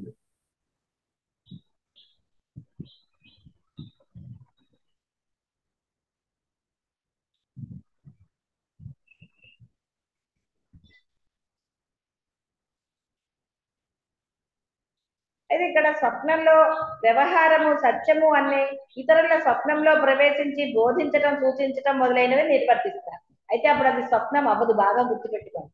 ఎందుకంటే స్వప్నం అనే ఒక భావము అంటే ఒక పదం ఎందుకు వాడుతున్నాము? మనం నిద్రపోయాక వస్తోంది కాబట్టి స్వప్నము అన్నాం. అయితే ఆ స్వప్నంలో బోధించటం, గురువులు కనిపించటము, ఇలాంటివన్నీ కూడా తర్వాత మనకి అవి దర్శనమిస్తాయి. ఈయనే మనకు కనపడ్డాడు, నా స్వప్నంలో కనపడ్డా తను అని. అంటే అది అక్కడ అంటే గురువులు బ్రహ్మములు కనపడింది ఎప్పుడు కూడా అసత్యం కాదు, బాగా గుర్తుపెట్టుకోండి. ఇప్పుడు మనకి అదేంటంటే వరలక్ష్మి వ్రతానికి ఆవిడ కనపడిందంటే అక్కడ నిదర్శనం వచ్చింది కాబట్టి ఆ దేవత. కాబట్టి మీకు కలలో దేవత కనపడిందని మీరు అంటే దాని నిదర్శన నిజ జీవితంలో కనపడితే అది నిజంగా దేవత. అది బాగా గుర్తుపెట్టుకోండి. నాకు స్వప్నంలో దేవుళ్ళు కనపడ్డారండి అంటే ఏమైనా నిదర్శనం కనపడిందా? ఏది కనపడకపోతే అది స్వప్నమే అంటే అసత్యమే. కానీ నిదర్శనం కనపడితే అది సత్యం. ఈ తేడా గమనించాలి. కాబట్టి కలలో అంటే పడుకున్నప్పుడు గురువులు కనపడటం కానీ మాట్లాడటం కానీ కొంతమందికి రమణ మహర్షి కొంతమందికి కదా చెప్తున్నారు కదా, వాటి నిదర్శనాలు మన పెరియవారి కథల్లో కూడా చదివాం. ఒక అతను ఇతనే నాకు కనపడ్డాడు అనటం అనేది మనం అంటే తర్వాత చూసినప్పుడు అదే ఇతనే కదా నాకు కలలో దర్శనం ఇచ్చారు అన్న స్ఫురణ వచ్చింది. లేదా అది వస్తుందా? నిజం కాబట్టి మీకు వెంటనే అర్థమైంది ఇతనే నాకు కనపడ్డాడు అని. కళ్ళలో 3 మందిని చూస్తామండి, వాళ్ళందరూ ఎక్కడన్నా కనపడితే వాళ్ళు ఈయన వచ్చాడు ఆ కల్లో అనుకుంటాం. అసలు ఎందుకు అసలు అలా కంపేర్ చేస్తామా ఇతను కల్లోకి వచ్చాడని? కదా తెలిసిన వాళ్ళ కల్లోకి వస్తారు. కాబట్టి అది అసత్యమైనది. మనకి గురువులు తెలిసిన వాళ్ళే, కానీ ఆ గురువు వచ్చి నీకు ఒకటి ఉపదేశం చేస్తున్నాడు అని అంటే దాని యొక్క అనుభవము బాహ్య ప్రపంచంలో అంటే నువ్వు మేలుకాంచిన తర్వాత కూడా కనబడితే గురువులు రావటం నిజం. కానీ ఆ గురువులు చెప్పినది నువ్వు ఆచరించకుండా మళ్ళీ దాంట్లో ఉన్నావంటే గురువులు వచ్చిన అబద్ధం. గురువు అబద్ధం కాదు. గుర్తుపెట్టుకోండి, గురువు అబద్ధం కాదు. నీ భావనగా అనుకున్నావు నువ్వు అంతే, నా గురువు వచ్చాడు చెప్పేశాడు, ఏవో అద్భుతాలు జరిగాయని మనం బాహ్యంత అనుకోవటం లేదు, భ్రమ. ఎందుకంటే గురువులు ఒట్టి పుణ్యానికి రారు. ఒట్టి పుణ్యానికంటే మామూలు దానికి రారు. వాడిలో పరివర్తన కలుగుతుంది అని భావించినప్పుడే గురువులు వస్తారు. ఎప్పుడు పడితే అప్పుడు రారు. మీరు భావించినంత మాత్రం గురువులు కల్లోకి రారు. మీలో పరివర్తన కలిగి తీరుతుంది అన్నప్పుడు మాత్రమే మీరు గురుస్మరణ అనండి. గురుస్మరణ అంటే మామూలు గురుస్మరణ అని చెప్పటం లేదు నేను. మీ అన్కాన్షియస్ లో మీరు గురువుని తలుచుకోవటం కానీ గురువు మీకు దర్శనం ఇవ్వటం కానీ జరిగింది అంటే మీలో పరివర్తన జరిగి తీరుతుంది కాబట్టి అప్పుడు వస్తాడు. అంతే తప్ప ఒట్టిగానే వచ్చేసేసి వెళ్ళిపోడు. మామూలుగా మెలుగుతో ఉన్నప్పుడు మీరు గురువుని భావన చేయొచ్చు, స్మరణ చేస్తారు, కానీ దానివల్ల ప్రయోజనం సిద్ధిస్తుందా? చూసారా, మీ భావనకి వాళ్ళు రావటానికి తేడా అది. అందుకనే సాక్షాత్కారం అంటే అది. మనం భావిస్తే అది మనది, మన ఆలోచన కదా. ఎందుకంటే మనం భావిస్తున్నాం. మనం భావించకుండానే వాళ్ళంతటా వాళ్ళు వచ్చారు. అందుకనే నిద్ర చెప్పారు. నిద్రలో మీరు భావించే అవకాశాలు లేవు కదా. కాబట్టి గాఢ నిద్రలో ఆ సుషుప్తిలో ఎప్పుడైతే మీకు అది కనపడి గురువులు అనండి, బ్రహ్మములు అనండి, ఏదన్నా అనండి, మహర్షులు వస్తారు, అది కనపడి అప్పుడు లేచిన తర్వాత మీకు ఆ స్ఫురణ వస్తే ఆ అనుభూతి కనుక పొందగలిగితే ఆ అనుభూతి దివ్యంగానే ఉంటుంది. అనుభవిస్తే తెలుస్తుంది అనుకోండి. అప్పుడు మీలో మార్పు కలుగుతుంది. ఆ మార్పుకే నిదర్శనం వాళ్ళు సత్యంగా వచ్చారు అంటారు. కాబట్టి వాళ్ళంతటా వాళ్ళు వస్తారు. మీరు భావిస్తారా నా కళలోకి రావాలి, నా కళలోకి రావాలంటే వస్తారా? నాకు తెలియనప్పుడు కొంచెంగా నేను కూడా అనుకునేదాన్ని, ఏదో చదువుతూ ఉంటాను కదా పుస్తకాలు చదివినప్పుడు, గురువులు కల్లోకి వస్తారు అంటే పెరియవారిని తలుచుకునేదాన్ని. స్వామి వాళ్ళు నా కల్లోకి రావా నువ్వు? ఎప్పుడు రావట్లేదు ఆయన. నేను అనేది ఏంటి స్వామి ఎప్పుడు రావేంటి అసలు? ఇంకా తర్వాత విసుగొస్తుంది కదా, మానేశాను. అప్పుడు వచ్చాడు. లేచిన తర్వాత ఆ యొక్క రూపం అనండి, ఆ బోధ ఆ సమయంలో అంటే ఆయన చెప్పినది ఆ సమయంలో ఆ రోజు ఏదో జరుగుతూ ఉంటుంది. అప్పుడు అది సత్యం. చూసారా, నేను అనుకుని పడుకున్నాను, ఎప్పుడు రాలే ఆయన. నాకు కోపం వచ్చేది. ఇన్ని కథలు చదివాను, అంతమందికి వచ్చానంట, ఆ టీ వేడికి నాలుగు కాలిందని చెప్తా, నాకెందుకు రావు, నేను నీకు నమస్కారం చేస్తున్నాను కదా. అప్పుడు అంత ఇదే అంటే నా ధ్యాస అంతా అమ్మవారి మీదే ఉండేది. ఈయన కూడా అమ్మవారి భక్తుడు కాబట్టి పెరియవారు నడిచే దేవుడు అన్నారు. ఆయన అవన్నీ చదువుకుని కొంచెం ఆ ఋషిపీఠంలో ఆయన గురించి చదివినప్పుడు కొంత ఒక భావం కలుగుతుంది కదా. చూసారా, అంటే ఆ భావం స్థిరంగా లేదు. ఆయన గొప్పవాడు చదివాను కాబట్టి ఆయన గొప్పవాడని తెలిసింది, కానీ గురుభావం స్థిరంగా కలిగినప్పుడే ఆయన వచ్చారు. అందుకని గురువులు ఎప్పుడు పడితే అప్పుడు రారు. నేను అనుకున్నంత మాత్రం వస్తారా? అబ్బాయి రారు వాళ్ళు. కోపం కూడా వచ్చేది. ఏంటి స్వామి ఎంత తలుచుకుని పడుకున్నాను, తలుచుకున్నా కల్లోకి వస్తారంటారు, ఆ చెత్తమంది కల్లోకి వస్తాయి కానీ నువ్వు రావేంటి అసలు? లేచాక తర్వాత ఎప్పుడో అవును కదా రాత్రి అనుకుని పడుకున్నాను ఈయన రాలేదేమిటి అనుకునేది. లేవగానే గుర్తొస్తుందా? లేవగానే గుర్తు రాదు కదా, లేవగానే మళ్ళీ పూజ చేసుకోవాలి. ఆహాడా తర్వాత ఎప్పుడో తీరిగ్గా కూర్చున్నప్పుడు ఏదో అవును కదా అని గుర్తొచ్చు. చూసారా? రారలాగా మన భావన మాత్రమే. గట్టిగా అప్పుడు నిద్రపోయినట్టు అవుతుందా? మన కళ్ళ రమణ మహర్షి, నేను కళ్ళు మూసుకుంటాను రమణ మహర్షితో మాట్లాడిస్తున్నాను కాబట్టి అది నిజమని అంటే ఎలా కుదురుతుంది? మాటలో అప్పుడు ఆ ఆనందం వస్తుందండి. ఇప్పుడు నేను చెప్పినప్పుడు ఒక ఆనందం కలుగుతుందంటే అది నేను అనుభవించా కాబట్టి నా మాటల్లో మీకు అనిపించింది. ఒట్టివి చెప్పాను అనుకోండి, ఏం కాదండి రమణ మహర్షి వచ్చాడు నాకు అంటే ఎలా తేడా వచ్చేస్తుంది, మాటలో తేడా వస్తుంది, అబద్ధం తెలిసిపోతుంది. ఆ అనుభూతి మాటల్లో వస్తుంది, అది స్వయంగా అనుభవించినప్పుడు. రమణ మహర్షితో స్వయంగా మాట్లాడినప్పుడు ఆ అనుభూతి వేరు. అవతల వాడు నిజం అనుకుంటే నాకేంటి, అబద్ధం అంటే నాకేంటి అనుకుంటాను నేను. ఎందుకంటే నా మాటలో తేడా నాకే తెలుస్తుంది కదా, మీకు తెలియక్కర్లా. చిన్న వాళ్ళకి నిజంగా గురువులు గురుతత్వమో లేదా రమణులు ఎంత కొంత ఉందనుకోండి, అప్పుడు ఆ మాట యొక్క భావం ఆర్ద్రత అర్థం. ఆర్ద్రత యాక్షన్ చేయగలమండి మనం అసలు? ఎలా చేస్తాం ఆర్ద్రత? కొంతమంది యాక్షన్ చేస్తే ఏడుపులు వస్తాయంటే కష్టం, మనకి గ్లిజరిన్ పెట్టినా కన్నీళ్ళు వస్తాయో లేదో తెలియదు నాకు. అంటే కొంతమంది కొన్ని యాక్షన్లు చేయగలుగుతారు, అందరూ చేయగలరా? కొంతమంది తలుచుకుంటే వస్తే కన్నీళ్ళు అంటారు. అదే ఉంటాం మనకి రానే రావు. అదే ఉంటాం మనకంటే నాకు అనుకోండి, మీ అందరి పని నాకు తెలియదుగా.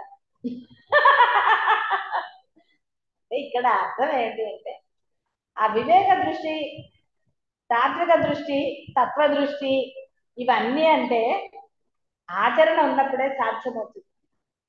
మనం ప్రతి దృష్టిని కూడా బ్రహ్మ దృష్టిగానే చూసుకుంటే, మనము దృష్టి అంటే పక్కవాడిది కాదండి, మీది, మీ దృష్టి ప్రతిదాన్ని కూడా ఆ బ్రహ్మ దృష్టితో మీరు చూడగలిగినప్పుడు మీ మాట చేత మనస్సు ఏది చెప్పండి అన్ని కూడా బ్రహ్మాండాలుగా ఉంటాయి. ఎందుకంటే బ్రహ్మ దృష్టి కదా, అన్ని బ్రహ్మంగానే.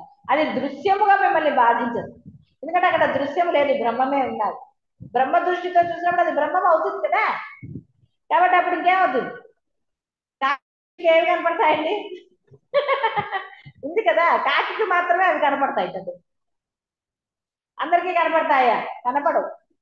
చిన్నప్పుడు రాణిగారికి అది చదవలేదు, రాణిగారి గొలుసు తీసుకెళ్లి దాచిపెట్టింది కదా, వెతికితే కాకికే కదా తీసుకొచ్చి ఇచ్చింది. కూర్చుందా రాణిగారి కదా పాపం. అలాంటివి కొన్ని ఉంటాయి కదా మనం. కాబట్టి ఇక్కడ దృష్టి భేదం అంటే అది. కాబట్టి ఎప్పుడైతే మీ దృష్టి బ్రహ్మ దృష్టి అవుతుందో అప్పుడు గొడవ, లేకపోతే అది. కాబట్టి ఇప్పటి నుంచి అయినా బ్రహ్మ దృష్టితో వ్యవహరిస్తారని ఆశిద్దాం. శుభం భూయాత్. శివాయ గురవే నమః.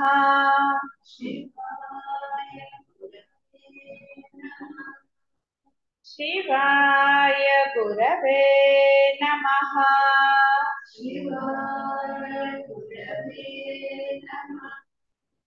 శివాయ గురవే నమః.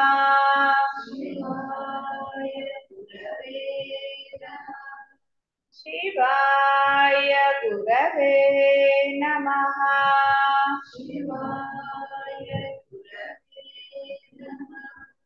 శివాయ గురవే నమః.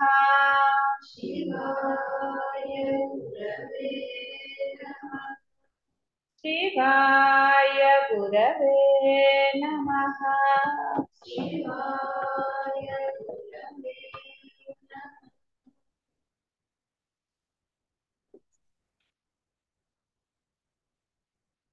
రాముల వారు అడిగారు, మహాత్మా ఒక్కొక్కసారి సలక్షణంగాను మరొక్కసారి విలక్షణంగాను ఈ జీవుల భవిష్యత్ దేహాదుల పరిణామాలు ఎందుకుంటున్నాయి, వీటి వెనుక అంతర్లీనంగా ఉన్న రహస్యం ఏమిటి అని అడిగాడు.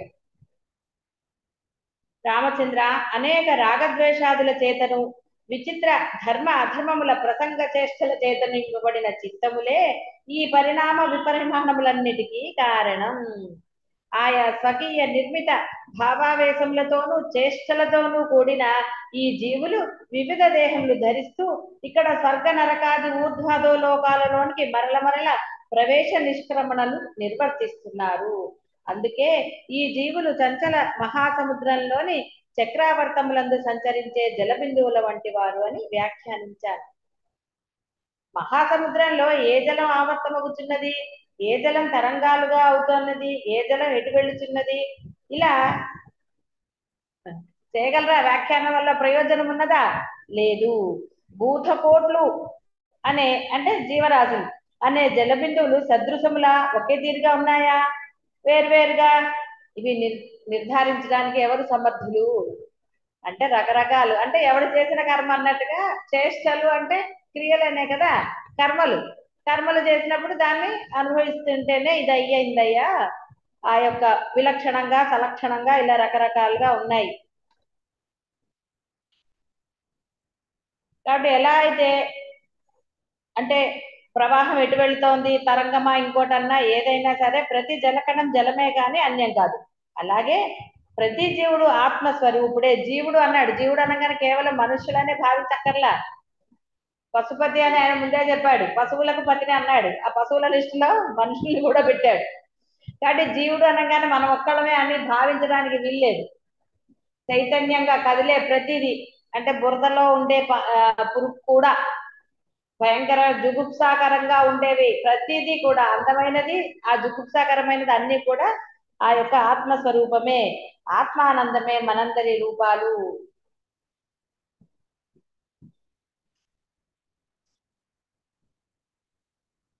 జ్ఞానస్వరూపుడకు పరమాత్మ యందు జ్ఞాన రూపంలో అయినట్టి అనేక జగత్తులు మృగతృష్ణా జలతరంగాలలాగా భాషిస్తున్నాయి. నిజానికి బాహ్యం అనున్నది లేనే లేదు, బాహ్యమందలి జగత్తు అనబడున్నది లేదు. ఇదంతా కూడా చిదాకాశమే. చిదాకాశమున మట్టి అందే మట్టి బొమ్మలు అన్నట్లుగా ఉంటుంది. ఎండమావులలో జలం ఉన్నదా? లేదు. మరి జలం ఎందుకు కనిపిస్తోంది? కారణం అంటూ ఏది లేకపోయినప్పటికీ చూచేవాని యొక్క అంతఃకరణం గల ఆ దృశ్య బుద్ధి అలా ఎడారిలోని మృగతృష్ణ ఎందు జలభ్రాంతిని వీక్షింపజేస్తోంది కదా. అలాగే బ్రహ్మమునందు వాస్తవానికి జగత్తు అనబడినది ఏదీ లేదు. అయితే ఆత్మయే నిష్కారణంగా అజ్ఞాన ఆవృతమైన సంవిత్ స్వభావం చేత ఈ జగద్భ్రాంతిని గాంచుచున్నది.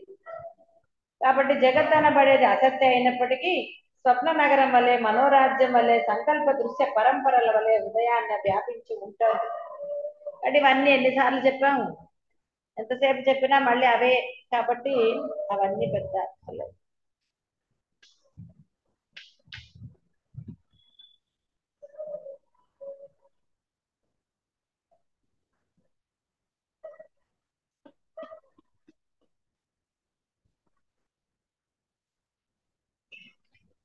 పృథ్వీ మీద ఎలాంటివి జరుగుతున్నాయో ఆయన చెప్పాడు, ఎక్కడ ఎలా ఉంటుంది అనేది.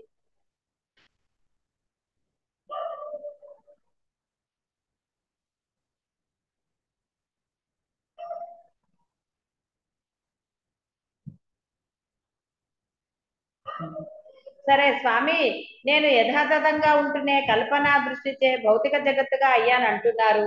అసలు మీరెవరు? మీ అసలు రూపం ఏమిటి? ఈ వశిష్ఠ నామధేయ రూపమే మీ అసలైన రూపమా? బ్రహ్మాండముల మధ్య సంచారం చేయించు మహాప్రళయంలో కూడా సాక్షి రూపముకు వేరొక రూపం ఏదైనా ఉన్నదా అని అడిగారు. అప్పుడు ఆయన వాస్తవానికి నేను శుద్ధ చిదాకాశ రూపుడను. నేనే కాదు, నేను, నీవు తదితరులలో ప్రతి ఒక్కరు కూడా అట్టి శుద్ధ చిత్రూపుడునకు నేను ఒకనొకప్పుడు స్ఫురణను కలిగి ఉండటం జరుగుతుంది. నా యొక్క స్ఫురణం ఏది కలదో అది ఏ సంకల్పం. అట్టి చిదాత్మ యొక్క స్ఫురణయే మనస్సు కూడా. అది ఏ భూతలం, అది ఏ జగత్తు, అది ఏ నీవు చూస్తున్న ఈ భౌతిక దేహం, అది ఏ బ్రహ్మం. బ్రహ్మదేవుడు అన్నారు. ఊహలోకంలో నగరాలు కనిపించినట్లు చిదాకాశంలో మానసిక ఆకాశం సంకల్ప నగరం వలె స్ఫురిస్తోంది. రామచంద్ర, ఈ విధంగా భూమండలం నా యొక్క సంకల్పం మనోమయమై నా యొక్క ధారణాభ్యాసంచే నాకు పరిపుష్టం అగుచున్నది. కాబట్టి ఇక్కడ అర్థం ఏమైంది? అతనికి ఏమీ రూపం అంటూ లేదు. బోధ కోసం ఒక రూపంతో వచ్చాడు అంతే. ఆ రూపంతో అలా జరగాలని ఆయన శాసించాడు అనుకోండి. అది అంటారు కదా, శాసించాడు చేస్తాడు, అదేదో డైలాగులు ఉంటాయి కదా, అలా. కాబట్టి అంతా కూడా నేనేనయ్యా, నువ్వు కూడా అదే. కాకపోతే నువ్వు వాసన ప్రభావం చేత ఈ శరీర ధారణ వలన నేను నేను అంటున్నావు అని చెప్పాడు ఆయన. కాబట్టి ఇది నా అసలు రూపం కానే కాదని చెప్పాడు ఆయన.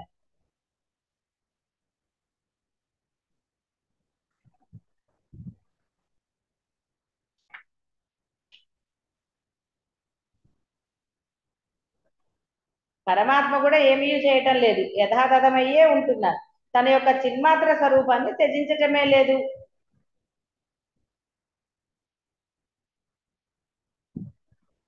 కాబట్టి సూక్ష్మమగు మానసిక రూపం గాని స్థూలమగు భూతల రూపం గాని యథార్థానికి లేవు. దృష్టి యొక్క దర్శన చమత్కృతులే సుమా. దృష్టి ఆత్మ నుండి బయలువెడలుచు ఆత్మకు అభిన్నమై ఉన్నది.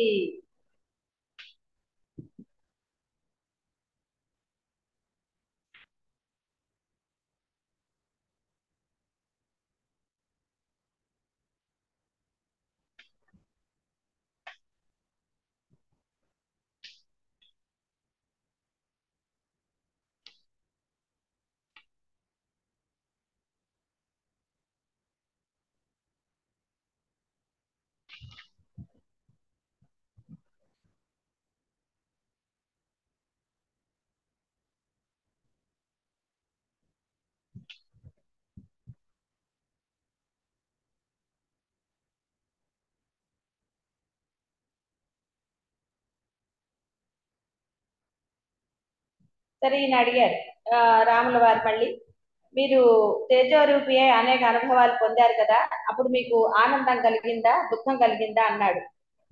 అప్పుడు సరే కొంత చెప్పిన తర్వాత, రామచంద్ర అంటే ఎప్పుడైతే ఈయన తేజో రూపంలో ఉన్నారో శుద్ధమగు బ్రహ్మరూపం చేతనే అదంతా నేను అనుభవించడం జరిగింది. ఎందుకంటావేమో, ఎవరికైనా ఎక్కడైనా ఏదైనా అనుభవించబడాలంటే అయ్యది బ్రహ్మస్వరూపం అయితేనే సాధ్యం. మీలో బ్రహ్మ లేకపోతే ఏమిటి చేసేది, డాన్స్. కాబట్టి నేను బ్రహ్మస్వరూపమే. బ్రహ్మస్వరూపం ఆనందాన్ని పొందుతుంది. అయితే బ్రహ్మస్వరూపం నేను అని వ్యవహరిస్తున్నారు కాబట్టి ఆనందం లేదు మీకు అని చెప్పాడు ఆయన. కాబట్టి దృశ్యమంతా కూడా నాకు బ్రహ్మరూపంగానే కనపట్టుచు బ్రహ్మానుభవంగానే అగుచున్నది. అట్లా కాకుండా ఎప్పుడైనా నన్ను నేను పంచభూతాలుగానో దేహము శిల మొదలైన రూపంగానో గాంచడం జరిగిందే అనుకో, అప్పుడు నేను సర్వదా జడుడే అవుతాను కదా. జడమైన దానికి అనుభవం ఉంటుందా, స్మరణ ఎక్కడా? కనుక అనుభవం అన్నది ఉన్న కారణంగా మీరంతా కూడా నా వలనే బ్రహ్మమే స్వరూపంగా కలిగి ఉన్నారని గ్రహించండి. నా వలె తత్వ సందర్శనం చేయగల సామర్థ్యం కలిగే ఉన్నారు. అంతేగాని ఈ దృశ్యత్వం ద్రష్టత్వం అనేది వాస్తవం కాదు. అవన్నీ ఉన్నప్పుడు కూడా ఆత్మానుభవం నుండి చ్యుతి పొందకయే ఉండండి, అచ్యుతులై ప్రకాశించండి. కాబట్టి అలా చేస్తే ఉంటారు. ఎవరికి అసాధ్యమైందంటున్నా, లేకపోతే నేను పాపిని మీరంతా పాపులు నేను మాత్రమే అని ఇక్కడ అట్లాంటి బోధలు ఎప్పుడు ఉండవు. వేదంలో అంతా బ్రహ్మమయమే అన్నాడు, పాపాత్ములు అసలు లేనే లేరని చెప్పాడు. అది బుద్ధి మాంద్యం చేత అనండి, అజ్ఞానం అనండి, ఏదో నేను అన్న ఐడెంటిటీ అనండి, ఏదో ఒక దానికి కల్పించాలి కదా బోధ. కాబట్టి అందువలన వాడు అలా ప్రవర్తిస్తాడు, పాపాత్ముడుగానో బుద్ధిమాంద్యుడుగానో. ఇష్టం వచ్చినట్టుగా బుద్ధి లేకుండా ఉంటావా అని తిట్టరు, అలా ప్రవర్తిస్తాడు. ఎందుకు, ఆ నేను అనేది నా బుద్ధి చాలా గొప్పదని ఏదన్నా కానివ్వండి, బాహ్యం అంతా ఎప్పుడు గందరగోళమే. కాబట్టి ఆ విధంగా, కానీ అందరూ కూడా బ్రహ్మస్వరూపులే, అందరికీ అఖండమైన బ్రహ్మత్వం ఉన్నది.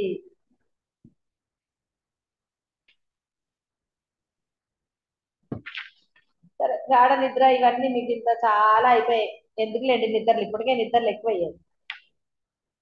ఇంకా నిద్ర గురించి చెప్తే ఇంకా నిద్రలో ఎక్కువ పెంచుకుంటే కష్టం కదా.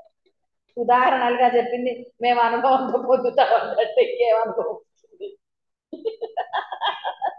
అందుకే ఇంకా నేను నిద్రల గురించి చెప్పదలుచుకోలేదు. ఏమంటే నేను నిద్రపోతానండి, స్వప్నం వస్తుందా గాఢ నిద్ర వస్తుందా ఒకసారి చూద్దామంటే కష్టం కదా.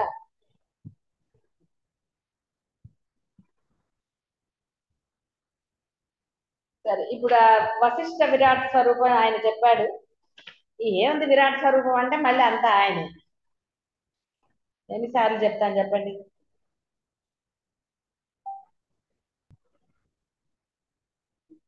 సరే మళ్ళీ ఈయనకు ఒక సిద్ధ పురుషుడు కనపడ్డాడు. ఆయన అన్ని చెప్తూ ఉన్నాడు. మళ్ళీ ఎంతసేపు అంటే ఇక్కడ అన్ని కూడా సంపదలన్నీ పైకి సుఖాలుగా కనిపించేవన్నీ నిజానికి దుఃఖ రూపాలే, సంపదలుగా కనిపించేవన్నీ ఆపద రూపాలే, భోగాలన్నీ సంసార మహారోగాలు, ఆసక్తియే పరమ దుఃఖం, సంపదలన్నీ ఆపదలే, సుఖము కేవలం దుఃఖం కొరకే అయి ఉన్నది, పుట్టటం చావటం కొరకే అవుతోంది. ఆహా, మాయ యొక్క విజృంభణ ప్రభావం ఎంతటిది! కాలం యొక్క మహాప్రవర్తనముచే ఇష్ట అనిష్టములతో కూడి అనేక అల్ప సుఖాలు కనపడుతున్నాయి. ప్రియ వస్తువును చూసి సంతోషించినంతసేపు పట్టడం లేదు వాటి యొక్క వియోగం. అట్టి వియోగం అతి దీర్ఘకాలంగా మనస్సును శిథిలం చేసేస్తోంది. ఇహ విషయభోగాల పాపం యొక్క పడగల సారీ పాము యొక్క పడగల వంటివి మాత్రమే విషయభోగాలు. ఎందుకంటే వాటిని కొంచెం స్పృశిస్తే చాలు వెంటనే కరుస్తున్నాయి. విచారణ చేసి చూస్తే అవి ఆనందకరములు కావు, దుఃఖకరములు కావు. విచారణ లేకపోతే అన్ని దుఃఖ మార్గాలే. ఇహ కనపడే చేష్టలలో చాలా వరకు ఆయాసరహితమైన ఆత్మపదమునకు దారి చూపేవిగా లేవు. పైగా ఆయా చేష్టల పరిణామం అతి కుటిలమైన ఆకారాన్నే కలిగి ఉంటున్నాయి. చివరకు భయంకరమైన కష్టాలన్నీ ప్రసాదిస్తున్నాయి. ఈ విధంగా కాలక్షేపం క్షిప్ నాశనం వెంటనే వృధా ఆగుతున్నది. కాలము క్షేపం జరుగుతుంది. కాలక్షేపం అంటే అర్థం అవుతుందా? అర్థం ఇప్పుడు కాలము క్షేపం జరుగుతుంది అంటే నాశనం జరుగుతుంది. కాబట్టి మన కాలక్షేపం అనే పదం వాడకూడదు. కాలక్షేపం అంటే కాల నాశనం చేయాలి కానీ కాలక్షేపం అంటే మనం అది ఏదో కొంచెం ఉన్నతమైన వర్డ్ అనుకుంటాం కదా. సరే అగుచున్నది. కట్టుకంబమునకు త్రాళ్లచే కట్టబడి ఆహారం దొరకక ఆకలితో అలమటిస్తూ క్రమంగా చిక్కి శల్యమయ్యే ఏనుగులుంటాయే ఆ రకంగా భోగాసన్ చూసారా, ఏనుగుతో పోచారు చిక్కి శల్యమయ్యే. ఆ రకంగా భోగాశయందు బంధించబడిన కృష్ణా సహితులకు మూఢ జీవులకు అడుగడుగున అవమానములు తటిస్తాయి. సంపదలు, స్త్రీలు ఇవన్నీ కూడా తరంగముల వలె క్షణభంగురములైనవి. అన్ని సర్పం యొక్క పడగ క్రింద ఉన్న వస్తువుల వంటివి. ఎవరన్నా ఇల్లు తీసుకుంటారండి? విషసర్పము పడగ నీడలో క్రీడించాలని ఏ బుద్ధిమంతుడైనా అనుకుంటాడా? సరే, కాబట్టి అన్ని కూడా మనోహరంగా కనపడ్డా జీవితం విచారణ చేయకపోవటం చేత మాత్రమే రమణీయములు పరిణామమున అత్యంత నీరసాలు అగు ఈ విషయములను ఎవరు తత్పరులై సదా సంపాదించుకోవాలని అనుకుంటూ కాలం వెళ్ళబుచ్చుతూ ఉంటారో వారికి పతనం తప్పదు. ఈ ఆయుష్ అనబడే దానిని ఎంతో శ్రమించి ఎన్నో పుణ్యకారములు చేసి కదా సంపాదించుకుంటున్నాం. అంటే ఆయుష్ శీత ఉష్ణములు క్షుత్ పిపాసలు మొదలైన క్షుత్ పిపాసలు తెలుసు కదా, ఆకలి దాహాలు మొదలైన ద్వంద్వములచే నిరోధించబడి చేయి జారిపోతోంది. ఇహ సముపార్జనకు పైకి రమణీయంగా కనిపించే ధనము మొదలైనవి కష్టసాధ్యాలు, అస్థిరములు, దోషబుద్ధి గల వారిచే మాత్రమే సేవించబడేవి. అటువంటి ధనాదులు నాకెప్పుడు సంతృష్టి చేయజాలవనున్నది సుస్పష్టంగా గమనించాలి. అవి విచారణ చేయకపోవటం మాత్రమే ప్రియంగా కనిపిస్తాయి. అబ్బా, ₹1,00,00,000 ఉన్నాయండి బ్యాంకులో, ఏం చేసుకుంటారు?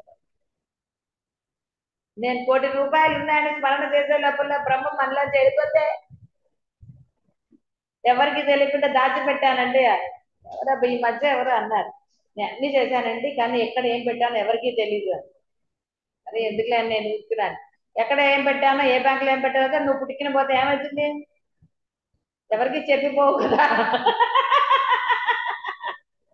అది కాబట్టి ఇవన్నీ కూడా సముపార్జనకు పైకి రమణీయంగా కనిపించే ధనము మొదలైనవి కష్టసాధ్యాలు, అస్థిరాలు. కేవలం డబ్బనే కాదు, పెద్ద పెద్ద బిల్డింగ్లు కట్టుకోవచ్చు. మనం కూడా ఇక్కడ కూడా కట్టకూడదని ఏం లేదు. రమణాశ్రమం మన రమణ సన్నిధిని కూడా అన్ని లేటెస్ట్ పెట్టుకున్నారనుకోండి, ఇవే శుభ్రం చేయడానికి నానా తిప్పలు కదా. క్లోజ్డ్కి పెట్టుకుని అవన్నీ చేస్తే అవి శుభ్రం చేసుకోవడానికి. కాబట్టి ఇది వానప్రస్థం జ్ఞాన సముపార్జనకి నిర్మించబడిన ఒక ఇది. గుడిసెల్లో ఉండలేం కాబట్టి స్లాబ్ వేసుకున్నాం. ఇది రమణ సన్నిధిని ఇక్కడ కట్టుకునేది ఎవరైనా సరే అందరి ఇల్లు కూడా, అంటే నేనేమంటలేదు, మీరు చాలా క్లాసీగా అల్ట్రా మోడర్న్ గా కట్టుకుంటా అంటే కట్టుకోండి, నాకేం అబ్జెక్షన్ లేదు. ఇక్కడ నన్ను ఉండమన్నారు కాబట్టి పాపం మీరు కట్టించి నాకు ఇచ్చారు కాబట్టి అవి రమణ మహర్షి ఎలా చెప్పాడో నేను దాని ప్రకారంగానే చెప్పాను. సరే జరిగింది ఏదో జరిగింది అదంతా అయినా ఇక్కడ ఎందుకని మనం డాబులకి పోలేదు అంటే లేటెస్ట్ మోడల్స్ కి ఎందుకు వెళ్ళలేదంటే కేవలం ఇది వానప్రస్థం కోసం కట్టుకున్నది. మనం ఇక్కడ సుఖం కోసమో లేకపోతే లగ్జరీగా బతకడానికో ఇక్కడికి రాలేదు. అది బాగా గుర్తుపెట్టుకోవాలి. మీ ఇల్లు మీ ఇష్టం, నాకు సంబంధం లేదు. ఇక్కడ సాధన కోసం. సాధన మీరు ఎప్పుడు చేసుకోగలుగుతారు? అంతా ప్రశాంతంగా ఉంటే కదా. శుభ్రం చేసుకుంటూనే కూర్చుంటే ఇంకా సాధన ఎప్పుడు జరుగుతుంది? అలానే శుభ్రం చేయొద్దనా? అదే చిన్నగా కుటీరంలాగా ఉందనుకోండి, శుభ్రం తేలిగా, అదే కష్టం అయిపోయింది కదా. ఇంత చిన్నగా ఉన్నా మనకు కష్టమైంది. అదే పెద్ద పెద్ద కట్టుకుంటే కదా ఈ రోజంతా అదే సరిపోతుంది, లేదా పని వాళ్ళకి ఇవ్వడమే సరిపోతుంది.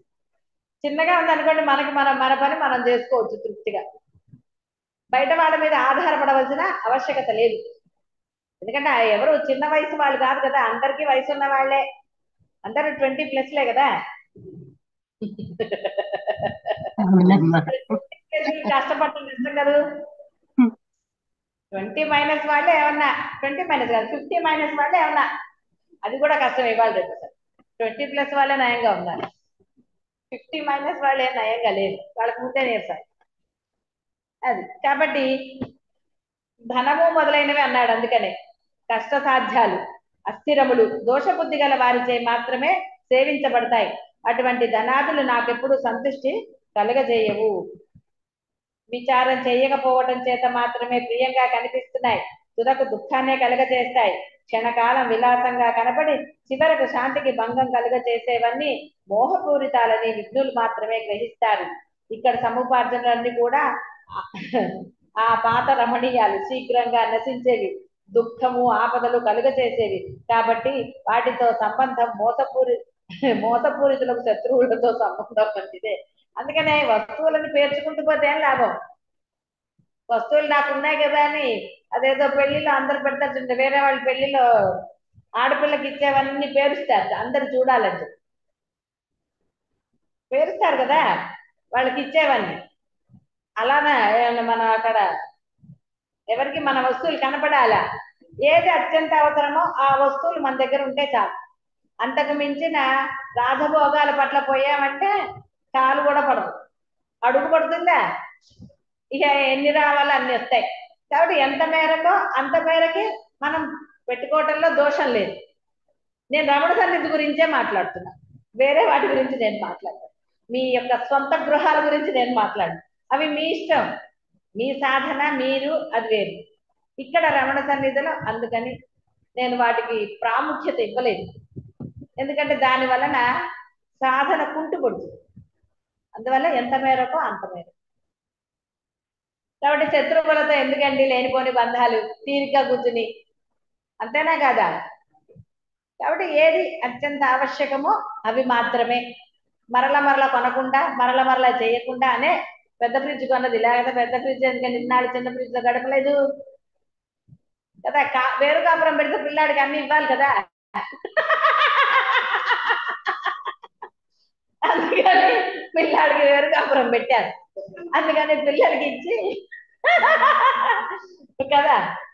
గురువుది పెద్ద సంసారం అని పెద్ద ఫ్రిడ్జ్. లేకపోతే మనకి ఎప్పుడన్నా ఐడియా వచ్చిందంటే వేరేది కొనుక్కోవాలని ఎప్పుడన్నా అనుకున్నామా? అనుకోవాలి. పిల్లలు వేరు కాపురం అన్నారు కాబట్టి ఇక తప్పదని ఇచ్చేస్తాం. పాపం వాళ్ళకి కూడా కష్టమే కదా ఫ్రిడ్జ్ లేకపోతే వాళ్ళది.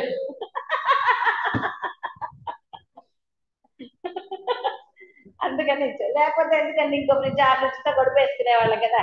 అంతమంది వచ్చినప్పుడే మనకి ఆ ఫ్రిడ్జ్ సరిపోయిందా కదా, మనం ఏమి ఇబ్బంది ఏం పడలేదు. ఇప్పుడు తిప్పలు ఎందుకు వచ్చాయంటే వేరు కాపురం వల్ల వచ్చాయి. వేరు కాపురం లేకపోతే ఒకటే అదే ఫ్రిడ్జ్ ఉండేది, 60,000 బ్యాంక్ లో ఉండేది. కాబట్టి ఇక బాల్య యవ్వన ఈ కౌమార దశలు ఇవన్నీ కూడా శరత్కాల మేఘం యొక్క ఛాయ వలె నస్వరమైనది. దాని రాక పోక అంతా చమత్కారమే. ఏముందండి అందం అంతా, నల్ల జుట్టు తెల్లగవలే, ఎంత రంగేసినా తెలుపు కనపడేటండి, తెలిసిపోదా? అది కాబట్టి దాని రాకపోక అంతా చమత్కారమే. ఆరంభంలో రమణీయం, చివరికి సంతాపకరం. చూడండి, మనం మోజు పెట్టుకున్నాం అనుకోండి దేహం మీద, నానా తిప్పలు. ఆ దేహం మీద మోజుతో ఎన్ని తిప్పలండి, అద్దంలో చూసుకోవటమే సరిపోతుంది. ఎంత చూసుకున్నా దేహం అదే ఉంటుంది కదా. అనవసరంగా ఎంత పాలిష్ చేసినా, ఎన్ని చేసినా, ఎన్ని పూసినా మొహంలో తెలీదు, చేతుల్లో తెలీదా? సరే తెలియదు అనుకోండి, సో వాట్, ఓకే అందంగా ఉన్నారు, అయితే ఏమిటి, ఎందుకు మరి తాపత్రయాలు, దేహం గురించిన తాపత్రయాలు. ఉఫ్. కాబట్టి దేనికి మనకి తాపత్రయం? హాయిగా చక్కగా వయసుకు తగ్గట్టుగా చక్కగా ఉన్నాం అనుకోండి, దాన్ని మించిన, అసలు ఆనందం కన్నా మించిన అందం ఉన్నదా? నువ్వు ఎంత పూసుకున్నా లేదమ్మా. మొహం మార్చుకుని కూర్చున్నారు అనుకోండి నవ్వకుండా, లేకపోతే అసలు ఎప్పుడు ఏదో కష్టం అనుకోండి, ఏం లాభం చెప్పండి? ఏం లేదమ్మా. ఏమన్నా ఉపయోగం ఉందా? ఆనందం లేనప్పుడు ఎన్ని అలంకరణలు మటుకు శోభనిస్తాయా? ఒక చిన్నపిల్లడు ఎందుకు, వాడు నవ్వు ఎందుకు, వాడు ఎందుకు అందంగా కనిపిస్తారండి? ఎలా ఉన్న పిల్లలు ఎందుకు అందంగా ఉంటారు? వాడి నవ్వు. కల్మషం లేకుండా ఉంటారు. ఎంత అందంగా ఉన్న పిల్లాడు ఏడిస్తే ముద్దొస్తాడా? ముద్దురాడు కదా, నవ్వుతూ ఉంటే ముద్దొస్తాడు. అలాగే పెద్దవాళ్ళు కూడా నవ్వుతూ ఉంటే అందంగా కనపడతారు. నవ్వు లేనప్పుడు ఇంకేం అందం ఎక్కడ ఉంటుంది? కాబట్టి అనవసరంగా దేహం గురించి తాపత్రయాలు పడకుండా ఆనందం గురించిన అంటే ఈ కష్టాన్ని ఆనందం గురించిన సాధన చేస్తే కనీసం ఆనందం అన్న లభించి మొహం వెలుగుతూ ఉంటుంది కదా. అప్పుడు ఏది ఎట్లుంటే పడికి ఏమిటండి బాబు, దాని గురించిన ఆచరణ అంటే ఆలోచన ఉండదు కదా. కాబట్టి ఆరంభంలో రమణీయం, చివరికి సంతాపకరం. ఇక మృత్యువు అనే సంఘటన ఎప్పుడు, ఎక్కడ, ఎట్లా, ఎందుకు, ఎట్లా జరుగుతున్నదో ఏ జీవుడు చెప్పగలిగేది కాదు. చెప్పగలరండి? మేకప్ వేసుకోగానే పోతే అంత మేకప్ వేస్ట్ కదండి. పోకూడదని రూల్ ఎక్కడ ఉందా? మేకప్ వేసుకోగానే పోతే చూడండి, అనవసరంగా డబ్బులు వేస్ట్ అయ్యాయా? అది అయితే మరణం తప్పక వస్తుందని, అంతా హరించి వేయనున్నదని అందరికీ తెలిసినదే. అయినా కూడా వర్తమానంలో అనేక అసందర్భ ప్రలాపాలను, అప్రస్తుత ప్రసంగాలను చేస్తూ విలువైన కాలం వృధా చేసుకుంటున్నారే. ఏది పొందినా పొందకున్నా చివరికి మృత్యువు అన్నిటినీ తప్పక హరించి వేస్తోంది కదా. అంటే ఆ మృత్యువు వచ్చే లోపల ఆనందాన్ని పొందాలి కదా, ఆనందంగా ఉండాలి కదా. అప్పుడు మృత్యువు ఎప్పుడు వస్తే ఏమిటి కదా, అప్పుడు డబ్బులు వేస్ట్ అయ్యాయని బాధ ఉండదు కదా. అమ్మా. ఈ సర్వ ప్రాణుల ఆయువులు వృక్ష అగ్రభాగంలో గల ఆకుల చివర వేలాడే జలబిందువు. చూడండి ఎంత బాగా, ఆకు చివర వేలాడే జలబిందు ఎంతసేపు ఉంటుందండి ఆకును పట్టుకుని? అంతసేపు ఆయుష్. దానికి ఎన్ని గోలలు, ఎన్ని అసూయలు, ఈర్ష్యలు, అహంకారాలు, నా గోల, ఎంత గోలండి. ఇక వార్ధక్యం, కేశములు దంతములు శిథిలమైపోతాయి.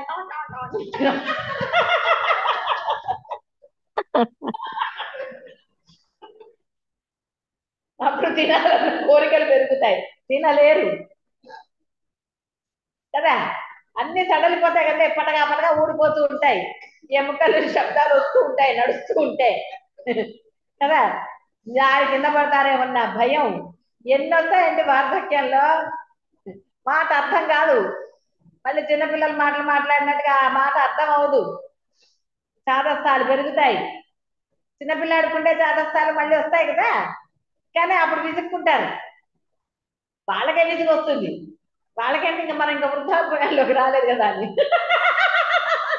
70+ అంతా వృద్ధాప్యమేనండి. మనసు ఆనందంగా ఉన్నప్పుడు వృద్ధాప్యం అనేది ఉండదండి. హాయిగా ఆనందంగా ఉన్నాం, సాధన చేసుకుంటున్నాం, మనకి వృద్ధాప్యం ఎక్కడి నుంచి వస్తుంది? అసలు క్వశ్చనే లేదు. కాబట్టి వార్ధక్యం అనేది అదే కేశములు దంతములు పాపం ఏమిటి వెనకాలంతా మగవాళ్ళకైతే ఏంటి, ఆడవాళ్ళకైతే నున్నగా ఎక్కువ ఎదురుకుండా వాళ్ళకి కనపడుతుంది, ఇక్కడ అంతా పలసగా అయిపోయింది కదా. ఇవన్నీ ఎంత బాగున్నాయి కదా తలుచుకుంటే. అంటే సలహా తీసుకుంటే బాగుంటుంది. అదే ఇప్పుడు జీవలక్షణ నేనుతో ఉన్న వాళ్ళతో అంటే ఎంత కోపం వస్తుంది అంటే, వాళ్ళకి కోపం రాదు, మళ్ళీ అంతా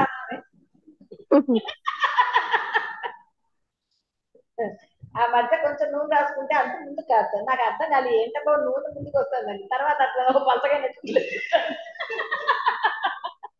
ఎందుకంటే మన చుట్టూ మనకు కనపడదు కదా. అందుకని అప్పటి నుంచి కొంచెం రాసుకోవడం నేర్చుకున్నాను. మనకు తెలియదు ఇంతకుముందు పెద్ద చుట్టూ కదని ఆ అలవాటు చుట్టూ కొంచెం ఎక్కువ వేసుకుంటే అదే ముందుకు వచ్చేస్తాం. తర్వాత అర్థమైంది ఆలోచించగా, ఓహో జుట్టు పలచన అయినట్టుంది, అందుకని పాపం నూనె ఎక్కడ ఉంటుందండి, పల్లములను ప్రవహించింది కదా.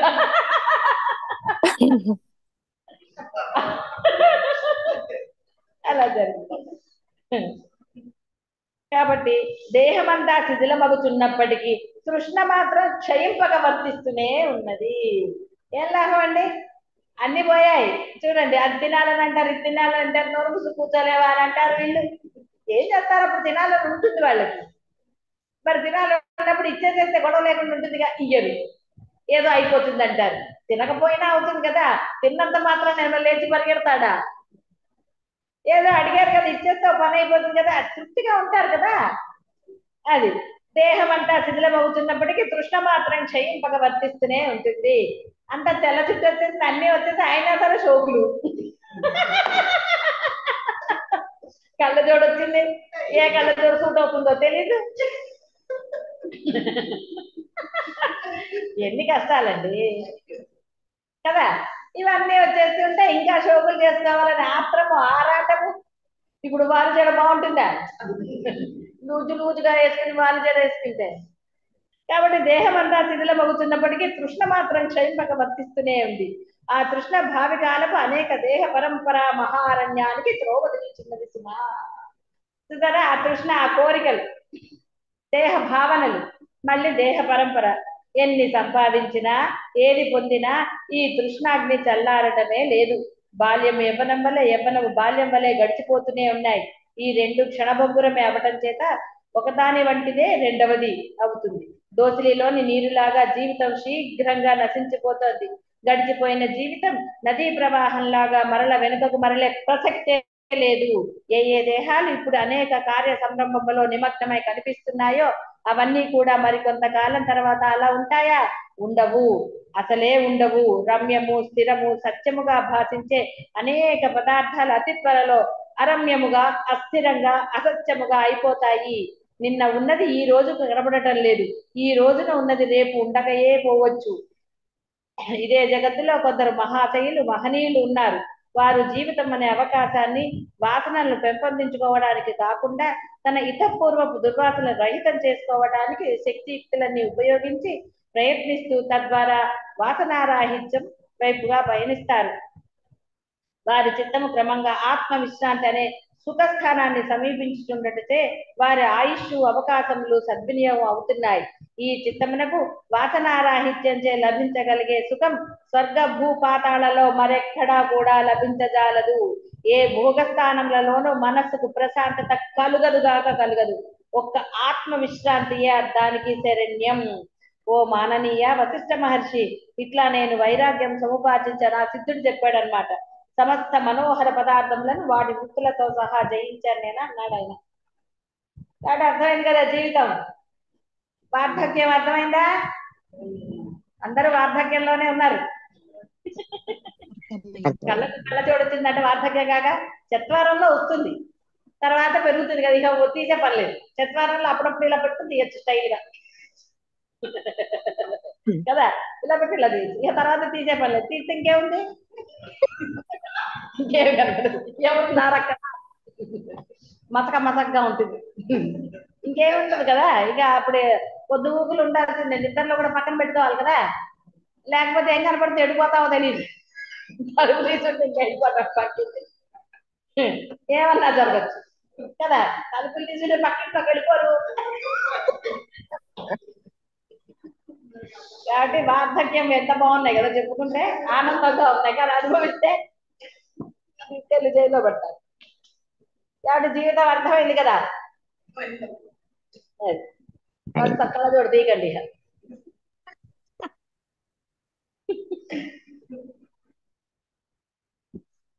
కాబట్టి ఇక నేను కూడా వచ్చి ఇక్కడ తపస్సు చేస్తున్నానని చెప్పాడు.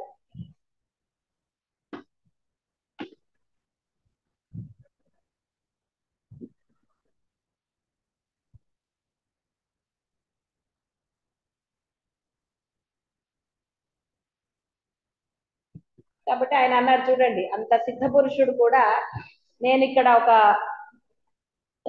ఎవరో సిద్ధులు ఇక్కడ ఆశ్రమం మనస్సు చే నిర్మించి తర్వాత త్యజించి ఉంటారులే అనుకుని ఈ యొక్క ఆశ్రమంలో నేను కూర్చుని ధ్యానం చేస్తున్నాను. మీ కుటీరం అని నాకు తెలీదు మహర్షి, కాబట్టి సామాన్య సిద్ధుడు నాకు అంటే అలాంటి భావన రాలేదు, ఇంకా సిద్ధి పొందలేదు. కాబట్టి కనుక మీరు ఆజ్ఞాపిస్తే ప్రాయశ్చిత్తం నిర్వర్తించడానికి నేను సంసిద్ధుడనే మీ పాదాలు ఆశ్రయిస్తున్నాను అన్నాడు చూడండి.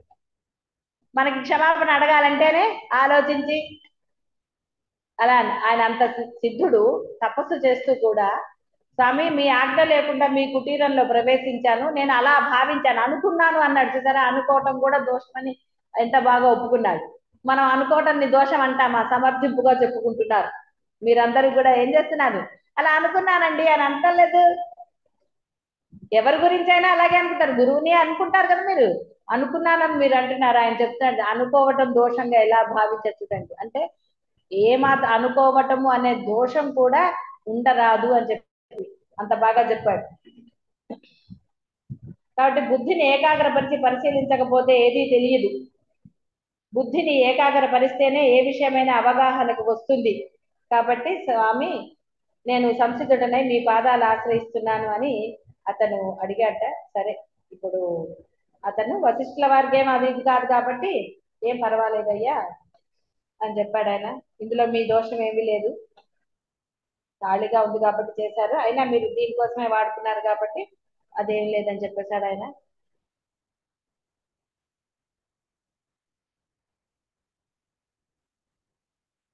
కాబట్టి మీరు మీ స్థానానికి వెళ్ళండి, మీ సాధనను కొనసాగించుకోండి, నేను నా యొక్క స్వస్థానానికి వెళతానని చెప్పాడు. ఎవరి బుద్ధి అయితే సంసార వాసనా వశంచే అభావ రూపములకు దేహము ఇంద్రియము మొదలైన పదార్థములందు ఆసక్తి కలిగి ఉంటుందో, మోక్షము విషయంలో ఆశయము ఉండకుండా ఉంటుందో అట్టి మనుజుడు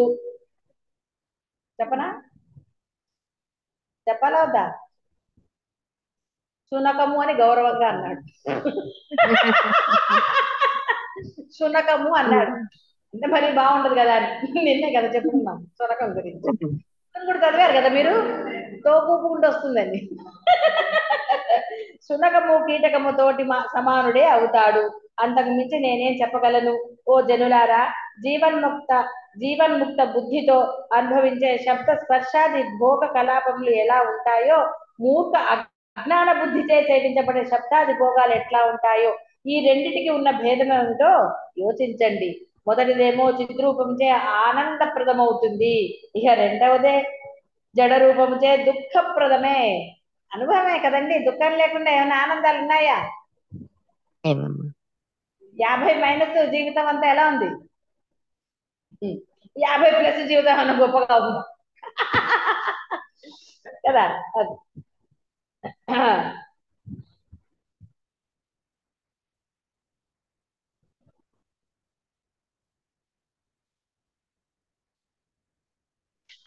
15 రోజులు అయితే ఇది తాత్పర్యం చెప్పారు.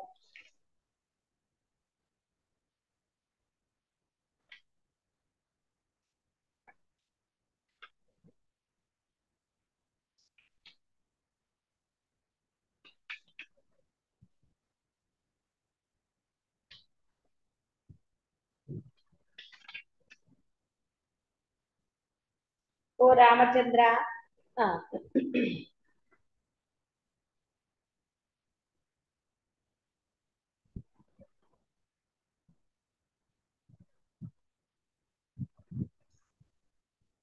చింతామణి గురించి విన్నావు కదా. అది ఎదురుగా కలిగి ఉన్నవారు దేనిని చింతన చేస్తే అది అట్లే పొందుతారు. కల్పవృక్షం క్రింద ఏది కోరుకుంటే అది కల్పనా చమత్కారంగా లభిస్తుంది. అలాగే చిదాకాశమగు చైతన్యము కూడా జీవులు దేనిని అభిలషిస్తే ఆయా అభిలాషలను శీఘ్రంగా వారి యందు అట్లే సిద్ధింపజేస్తుంది. అందుకే ఈ జగత్తు శూన్యం అను వారికి అంతా శూన్యంగా అగుపిస్తుంది. ఇది అంతా అశూన్యమగు భగవంతుని చేత నిండి ఉన్నది అనుకున్న వారికి అది అలా అనుభవం అవుతుంది. ఈ జగత్తు శూన్యము కాదు, అశూన్యము కాదు, ఇది అనిర్వచనీయం అని తలంచు వారికి వారి యొక్క భావనచే ఇదంతా అనిర్వచనీయంగా ఒప్పుచున్నది అంటే భావిస్తారు, అనుభవం పొందుతారని. కాబట్టి ఇక్కడ ఒక చమత్కారం సిద్ధిస్తుంది. ఎవడు ఏ నిశ్చయంను కలిగి ఉంటాడో అతడు కొంత పట్టుదలతో మూర్ఖత్వంతో దాని నుండి తొలగని పక్షంలో అతడు నిశ్చయ ఫలము తప్పక పొందగలుగుతాడు. అంటే మళ్ళీ బాహ్యంలోకి వెళ్లకుండా ఎవడైతే ఉంటాడో మూర్ఖత్వంతో దాని నుండి తొలగడన్నాడు, అది గుర్తుపెట్టుకోడు. ఇదంతా కూడా ఈహలో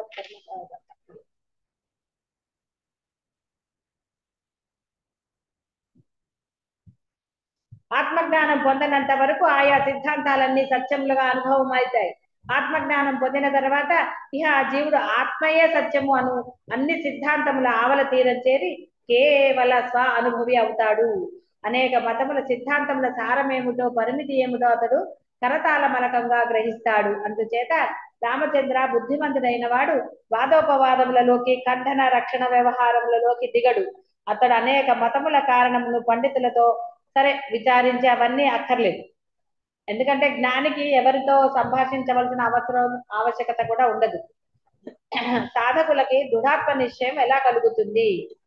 జ్ఞానసారమగు మహాత్మ జ్ఞానసారమగు దృఢాత్మ నిశ్చయము సాధకులకు కలిగేది ఎట్లా అన్నాడు. రామచంద్ర శాస్త్ర అధ్యయనం నందు ఉత్తమార్థమును స్వీకరించటంలోను అల్ప విశేషములను ఉపేక్షించటంలోను బహు కుశలురైనట్టి వారికి సర్వాత్మకమగు స్వస్వరూప ఆత్మానుభవం సుసాధ్యము, అంటే చాలా సులభము అని చెప్పారు. శాస్త్ర అధ్యయనం నందు ఉత్తమ అర్థమును సేకరించి గ్రహించి అన్నాడు. కాబట్టి ఇది స్వయంగా ఎవరికన్నా చేసుకుంటే అంటే అందరూ శాస్త్రంలో చదివి ఇలా అవుతారని ఆయన చెప్పటం లేదు, ఒక మార్గం చెప్పారు, ఇలా కూడా పొందవచ్చు అని, స్వస్వరూప ఆత్మానుభవాన్ని పొందవచ్చు. అట్టి మహనీయులు ఉన్నారు. ఉత్తమ సాధకుడైన వాడు వారి కొరకై వెతికి అట్టి మహానుభావులను ఆశ్రయించాలి. తమ సంశయములను అణుకువతో తెలియపరిచి సంశయ విభేదం చేసుకోవాలి. ఆశ్రయమునకు అర్హుడవు గురువులు ఎట్టి సద్గుణములు కలిగి ఉంటారు. మహాత్ములకు జ్ఞాన గురువులు 5 లక్షణాలు కలిగి ఉంటారని వశిష్ఠుల వారు చెప్తున్నారు. శాస్త్రములను అనుసరించి వ్యవహరిస్తూ ఉంటారు, సత్శాస్త్రములు అన్నారు. పరస్పరము విచారణ చేస్తూ ఉంటారు. జనులకు ఆహ్లాదం గొలుపుతూ సత్శాస్త్రముల పట్ల ప్రోత్సాహం కలిగిస్తూ ఉంటారు. ఇక్కడ శాస్త్రములు అనగానే మీకు వేరేదనా, ఆచరణ ఎందన్నది గుర్తుపెట్టుకోవాలి. నీవు సాక్షాత్ ఆత్మవే అను పరమసత్యం వాక్యం వైపుగా బుద్ధిని కుశలం చేస్తారు. నిషిద్ధములైన ఆచారములు లేనివారై ఉంటారు. రామచంద్ర నీరు పల్లం వైపు అర్థమయ్యే కదా 5 లక్షణాలు. రామచంద్ర మీ నీరు పల్లమునకే ఉరకలు వేస్తూ పరుగులు తీస్తుంది. అలాగే జీవులంతా తమకు అభిలషితములైన వాటి వైపుకే బలవంతంగా పరుగులు తీస్తున్నారు. అయితే జీవితం అనేది ఒక మహత్తరమైన అవకాశమని జనులు గ్రహించెదరుగాక. నేను స్వీకరించాలి నిర్వర్తించాలి అనుకునే వాటిలో నన్ను పురుషార్థమునకు చేర్చగలిగేది ఏది అని విచారించి అందుకు మార్గం చూపే సామర్థ్యం గల సద్గురువులను వెతికి పట్టుకుని సమాశ్రయించాలి. ఓ జనులారా, తృణము యొక్క చివరి భాగంలో సంలగ్నమైన జలబిందువు ఏ క్షణంలోనైనా నేల కూలటానికి సిద్ధమై ఉన్నది కదా. ఈ జీవితం అలాంటిదే. ఈ సంసార సాగరమున అది పొందాలి, ఇది సంపాదించుకోవాలి, ఏదో కావాలి మొదలైన మనోరథములతోనూ వారెంతటి వారు వీరి సంగతి చూద్దాం ఇత్యాది పిచ్చి ప్రేలాపములతోనూ రోజులు గడిచిపోతున్నాయి. సమయం అంతా అజ్ఞాన వ్యవహారంతో వృధా అగుచున్నది. మీనమేషాలు లెక్క కట్టుతూ కూర్చుంటే ఏమాత్రం లాభం లేదు. అతి త్వరగా సద్గురుని ఆశ్రయించండి. శాస్త్ర సారాన్ని గ్రహించడం అత్యంత అవశ్యము కూడా అని చెప్పారు.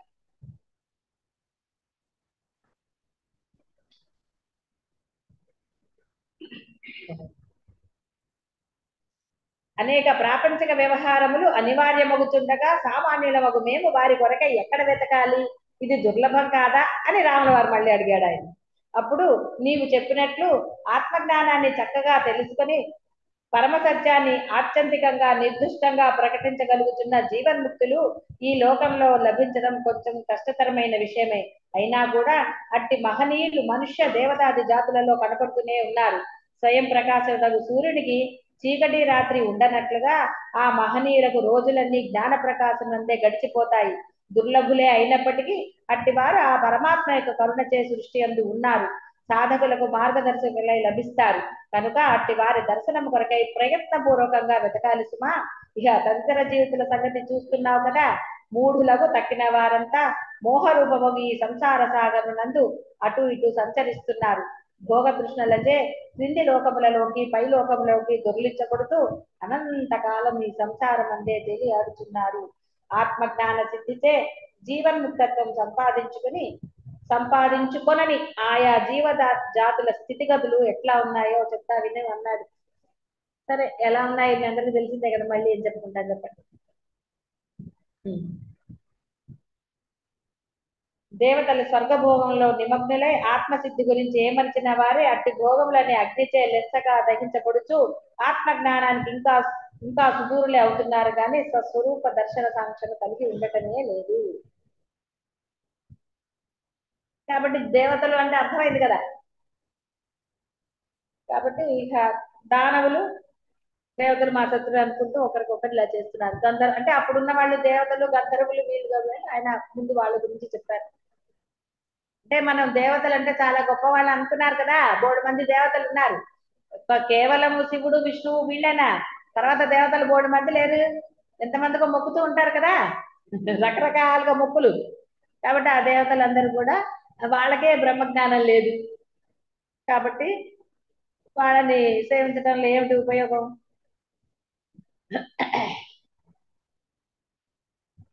సరే, ఇక్కడ గంధర్వులు యక్షులు వీళ్ళందరూ రాక్షసులై పిశాచ జీవులు. ఇక మనుషుల గురించి చెప్తున్నాం. చీమల వలె అల్పమాత్రమైన విషయకణముల గురించిన లోభము చే ప్రతిరోజు తెల్లవారుతోంది, ప్రొద్దుగుంకుతోంది. వివేకులు ఎక్కడా అనే ప్రయత్నమే వారిలో కనిపించడం లేదు. అంటే గురువుల గురించి వెతుక్కునే ప్రయత్నం లేదు. ఇక వివేకము వారిలో జనించేది ఎప్పటికో.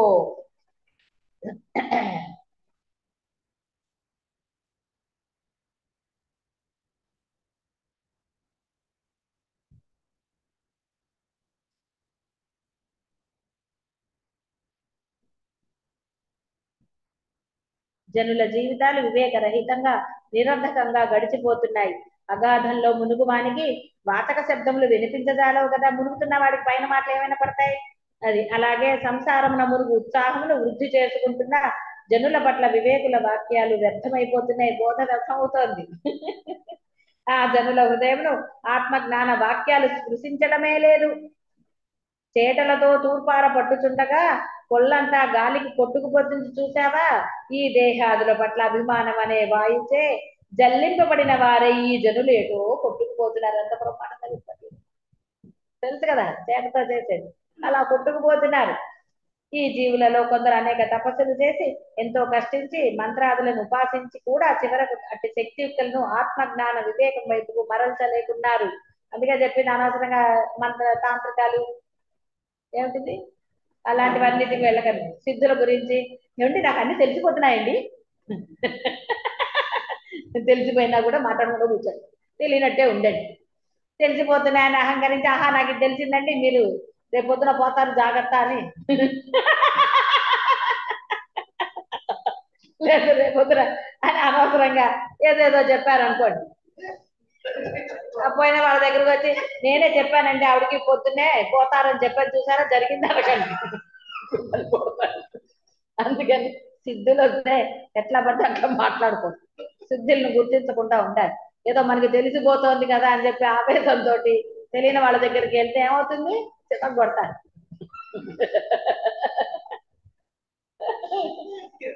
అందుకని అలా చెప్పకండి. నాకేమో కనపడుతున్నాయి, నాకేమో వినపడుతున్నాయి, అవి కనపడినా వినపడనట్టు కనపడనట్టుగా ఉండండి. అనవసరంగా నాకు అవి కనపడ్డాయని ఎవరితో వేరే వాళ్ళతో చెప్పారు అనుకోండి కదా, మంచి జరుగుతుందని చెప్తే పర్వాలేదు. అనవసరంగా నువ్వు పోతారంటే అని చెప్పి అలాంటివి లేని నేను చెప్పానని అందుకే పోయారంటే అట్లాంటివి చేయకండి పొరపాటున కూడా. అంటే అత్యుత్సాహంతో మనం చెప్పింది జరిగింది కదా అని పోయినా ఆవిడతో ఎలాగో చెప్పలేదు కదా, ఏమండి నేను చెప్పే చూసారు మీరు పోయారని వాళ్ళతో అనలేరు కదా, అందుకని పక్క వాళ్ళతో అన్నారు అనుకోండి లేనిపోండి. అందుకని ఆత్మజ్ఞాన వివేకం వైపు మరల్చుకోవాలి తప్ప అనవసరంగా లేనిపోని వాటికి వెళ్ళకూడదు.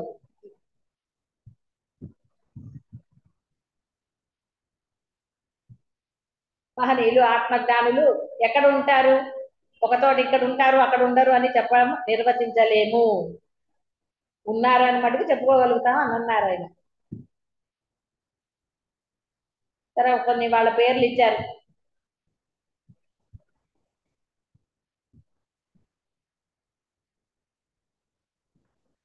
కాబట్టి జీవన్మక్తులు ఆత్మజ్ఞాన సంపన్నులు అన్ని జాతుల్లోనూ ఉంటారని చెప్పాడు. అంటే అన్ని జాతులు అంటే ఈ పశు జాతులు అని కాదు, దేవ యక్ష గంధర్వలో అవి చెప్పారు కదా, వాళ్ళలో కూడా ఉంటారని చెప్పాడు.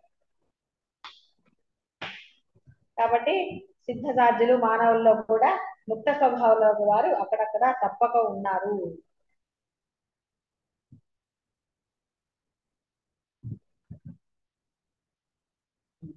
మరణించిన తర్వాత దేహాన్ని ఆశ్రయించుకునే ఉంటామని నమ్మిన వారికి దేహమే లభించి తీరుతుంది. జన్మరాహిత్యం అని నమ్మిన వారికి జన్మరాహిత్యం, అంటే నమ్మడం వల్ల అని కాదు ఉద్దేశం, ఆ విధంగా ఆచరించటం వల్ల. కాబట్టి విఘ్నుడైన వాడు అన్ని సిద్ధాంతాలను విశ్లేషించి ఉత్తమమైనది ఆశ్రయించడం ఉచితం. నేను సర్వాత్మకుడను, దేహ మనోతీతుడను, సర్వులలో ఏది సాక్షి మాత్రమై ఉన్నదో అదియే నా స్వరూపం, ఈ సర్వదా సహజీవుల స్వరూపం కూడా సర్వదా అదే అను అవగాహనయే ఉత్తమోత్తమము ఆత్మజ్ఞానమని మేము గ్రహించాం, అదే ప్రకటిస్తున్నాం అన్నాడు ఆయన. ఆత్మజ్ఞుల లక్షణాలు అడిగాడు ఆయన. సరే రేపు చెప్పుకుందాం, పాపం టైం అయింది కదా, ప్రశాంతంగా నిద్రపోతే. కాబట్టి అర్థమైంది కదా, ఎంత సమయాన్ని కాలక్షేపం అంటూ మనం వృధా చేస్తున్నామో అర్థమైంది. కాబట్టి కాలాన్ని సద్వినియోగం చేసుకోండి. ముగ్గురు దగ్గరగా వేయండి. శుభభూయ.